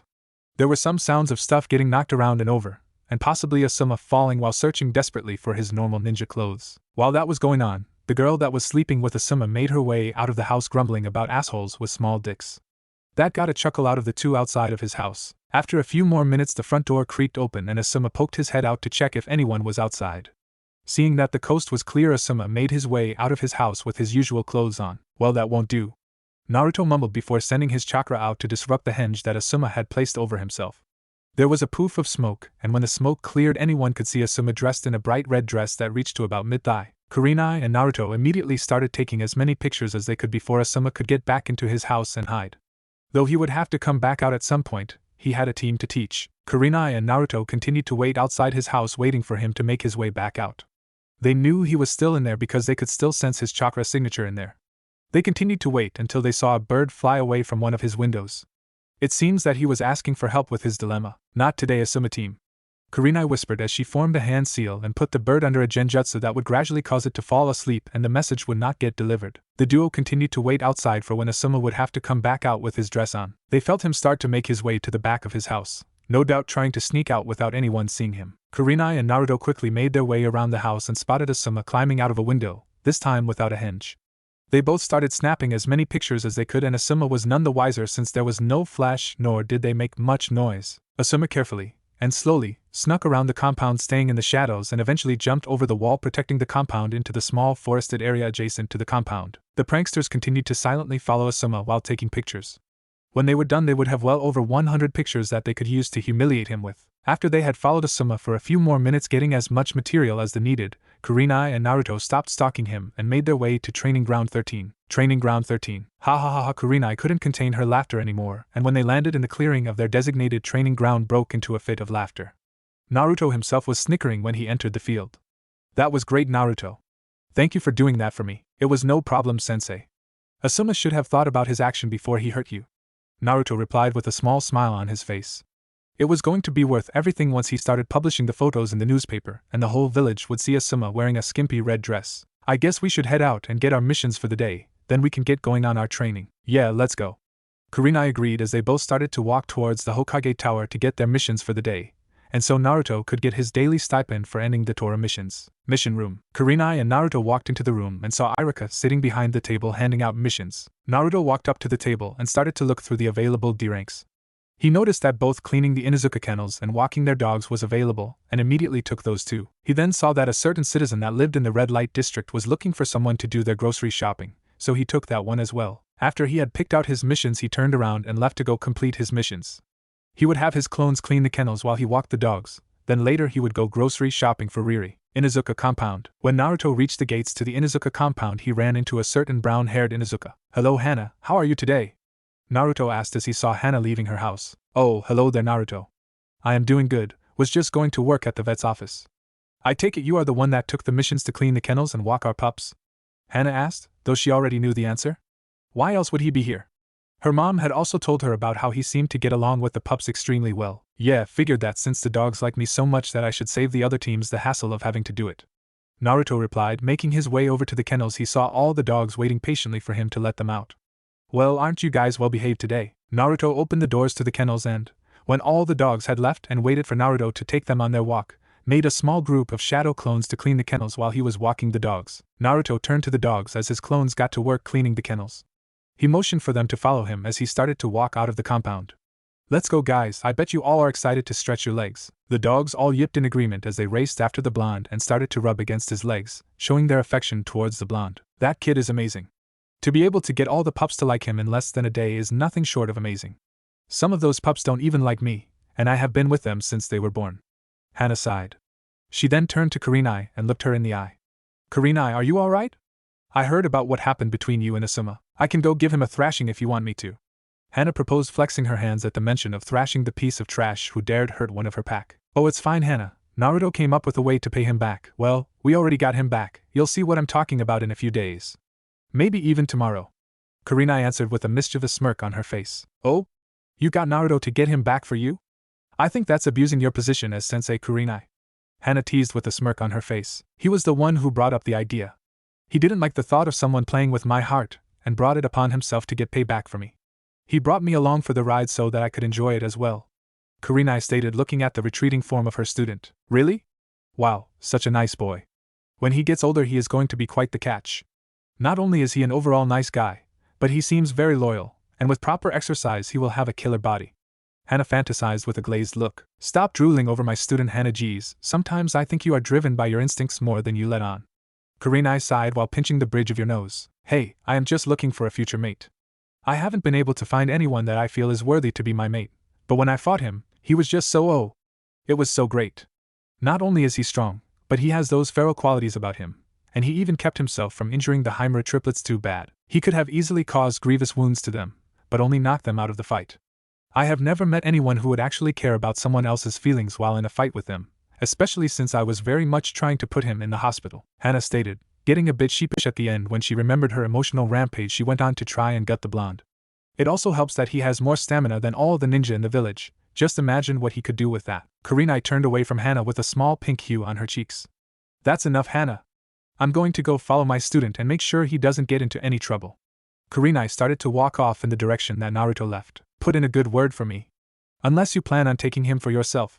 Hannah called after her, laughing when she saw Kurenai falter in her stride and nearly fall on the ground. Kurenai whipped around and glared at her friend, her face burning red from embarrassment or anger. It was hard to tell. I am not pursuing a relationship with my student. He's too young for me, whatever you say. Age doesn't matter just as long as you love each other. Hannah called over her shoulder as she started walking towards the vet's office to get started on her day at work. Could I really be in a relationship with someone so much younger than me? Kurenai thought as she followed her student to the park, Northwestern Park. Naruto decided that he would walk the Inuzuka's dogs to the Northwestern Park and let them have a bit of fun while they were there. So at the moment he was sitting on a bench while the pups ran around playing in the grass in the park. He was having a good time relaxing until someone decided to antagonize him. Hey Dobe! What are you doing? Can you not walk dogs properly? Naruto heard someone yell from behind him. Naruto turned his head to look at the speaker and wasn't all that surprised to see Kiba sauntering his way over with his team behind him, though they looked like they didn't want to be here. I knew that you were a horrible ninja, but to not be able to walk dogs properly is just sad. Kiba-kun, I don't think you should be so mean to Naruto-kun.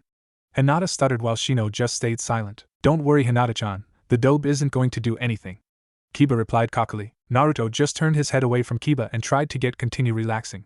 If things got out of hand, he knew that each team's respective sensei would jump out from wherever they were and break up any conflict. Don't turn away from me! Kiba exclaimed as he grabbed Naruto by his shoulder and forced him to turn back to him. The happy atmosphere around the park vanished when all the dogs ran over to Naruto and started growling at Kiba, warning him to back off. Hey guys, it's me. Kiba, I take care of you guys all the time. No need to be so hostile. Kiba said as he backed away from the pups with his hands in the air trying to placate the canines. It seems your dogs prefer me to you, Kiba, and to answer your question, I don't need to walk these guys properly, as you put it. They are perfectly behaved on their own. Naruto replied as he pet one of the pups. Whatever, you're just a wannabe ninja orphan. Maybe they'll make a movie about you, Kiba said with a smug smirk on his face, but it fell when the temperature dropped drastically. He looked towards where it was emanating from and saw Naruto with his head down, his hood shadowing his face even more than it usually does. When Naruto looked up at Kiba, he had to stifle a gasp as he was now looking into the red eyes of Naruto, and with the hood shadowing his head only allowing him to see the eyes that seemingly glowed, adding a lot more to the intimidation factor. Teammate all took a collective step back when everything went dark. It was like someone turned the clock forward until it was night, and the only light was coming from a large red moon. Kurenai, who was in a tree watching the small conflict, immediately thought that Naruto was using the legendary Genjutsu Kokuanjo no Jutsu, but when she examined the jutsu more she could tell that the jutsu, though similar, was not the Kokuanjo no Jutsu. Careful what you say, Mutt. If you think you can walk all over me just because you are from a clan, and I am just a no-name orphan, then you've got another thing coming. You have been coddled by your family your entire life, shielded from the harsh truth of the world, while I have grown up in it, lived it, and have been shaped by it. You may think you are high and mighty just because you have a fancy name, but that won't get you anywhere in the real world. Names mean nothing, only your skills. Naruto growled out. After Naruto had said his piece, the area turned back to day and the chilling feeling receded and everything returned to how it was before the incident. Let's go guys, you've had enough free time today. Naruto then left with the Inuzuka canines following him towards the compound, leaving the park silent for a few moments. You fucking stupid ass GKI. A yell was heard breaking the deafening silence that had covered the park since Naruto had left. Enko then appeared behind Kiba and chopped him in the back of the head, resulting in him hitting the ground hard. What was that for, sensei? Kiba exclaimed while turning around, but froze when he saw the look in his sensei's eyes. You are so stupid. You have the biggest mouth I have ever heard. You talk way too much and were bound to get yourself into trouble eventually. Be glad that it was an ally that wasn't interested in ripping you limb from limb, and not an enemy. Enko chastised. And never, I repeat, never bring up someone's past. That will get you killed faster than you can blink, especially that kid. He's had it 10 times worse than any of you could even imagine. What do you mean he has had it 10 times worse than we could imagine? He's an orphan. He probably just grew up in an orphanage or something. My mother's training is worse than that. Kiba shot back at his sensei. Shows how much you know your fellow students if you don't know what he has been forced to go through, Enko sighed. Just get on with the mission that we picked, and when you are finished we are going to have evasion training for the stunt you just pulled. All of Team 8 paled at the mention of evasion training, which usually involved Enko throwing any and all pointy things she could find at them without holding back, while simultaneously having to dodge snakes. Get a move on or I will double the time for evasion training, Enko shouted. Team 8 sprinted away to finish cleaning up the park, dreading the thought of double time for evasion training. Nai-chan, I'm sorry if my gaki was harsh on your student. He's not very smart, Enko said, seemingly to no one before Kurenai landed next to her. It's fine, Naruto is a strong young man and has had to go through much worse, so this probably didn't bother him all that much, he'll get over it pretty soon. Though you should probably keep Kiba from taunting Naruto like that again. I am surprised Naruto didn't hurt Kiba, or put him in his genjutsu, to teach him a lesson. But I do know that if it happens again, Naruto will not hold back. Kurenai warned. I know, I was kind of hoping Naruto would have taught him a lesson there, it would get rid of his cocky attitude, Enko admitted. How are you holding up though? I heard about what happened with Asuma. I can go introduce him to some of my new torture techniques if you want me to. I'm fine, Enko, I just had this conversation with Hana. I exploded on Naruto during training and he was very understanding and helped me through it. Then he decided to pay Asuma back for what he did. He's a great kid. Kurenai sighed. He's not a kid, hasn't been one for a long time. Kids don't survive on the streets for that long, Enko stated, then paused in a thinking pose. You make him sound like the perfect man. Maybe I should use the good old Enko charm on him to make him mine, Enko added with a large grin. Not you too, Kurenai face-palmed. Not me too. Who else wants some of that blonde gaki? Enko questioned. Hana was asking if I could put a good word in for her. He is so much younger than you guys, Hana less so than you, but seriously, how can you be interested in someone so much younger than you? Kurenai asked exasperatedly. We're ninja, Kurenai-chan. Age shouldn't mean a thing, we could die tomorrow, so go for whoever you want, which for me might be that blonde gaki, Enko stated. Unless you already have your eyes on him. What? No. He's just my student, Kurenai exclaimed, turning away from Enko. Whatever you say, Nai-chan, but he seems like a great guy, and if you are going to let him go then someone else will pick him up, Enko added sagely. I'm not interested in my student. Kurenai huffed while walking back to the Inuzuka compound to watch after her student. Red Light District. After Naruto dropped the Inuzuka's dogs off back at the compound and made sure that all the kennels were clean, he made his way to his next mission. His little skirmish with Kiba didn't really bother him, though the orphan comment got to him a little. He always wondered who his parents were and why they were not with him. He had asked the Sandaime many times, but continued to get the same answer of I don't know, Naruto-kun, but I assure you they were great people. Which was a load of bullshit. He could tell that he was lying to him. He thought about calling him out on it, but it probably wouldn't change anything. Naruto walked into a store that looked like it was on its last legs. When he got inside, he made his way towards the counter and immediately spotted a beautiful blonde behind the counter. Her hair was straight and reached to about mid-back. She had deep green eyes and wore a green ribbon to keep her hair out of her face. Her outfit consisted of a white crop top covering her C-cup and tight blue jeans that showed off her amazing, for a civilian, figure. Hello, Riri, Naruto called when he made it to the counter. Riri looked behind her, having been working on something, and spotted Naruto, and immediately leapt over the counter and strangled the blonde in a death hug. Naruto-kun! I haven't seen you in so long. How have you been? Riri exclaimed as she pushed Naruto's face further into her bosom. I've been fine, Riri. How about you? Naruto managed to get out before he was squashed further into Riri's bust. Oh, I have been great. Business has been the usual, perverts and such, but why are you here? Finally decided to buy something? Riri teased while releasing her death hold on the blonde. Not yet, Riri. I don't think I am ready for the merchandise that your store sells, Naruto answered.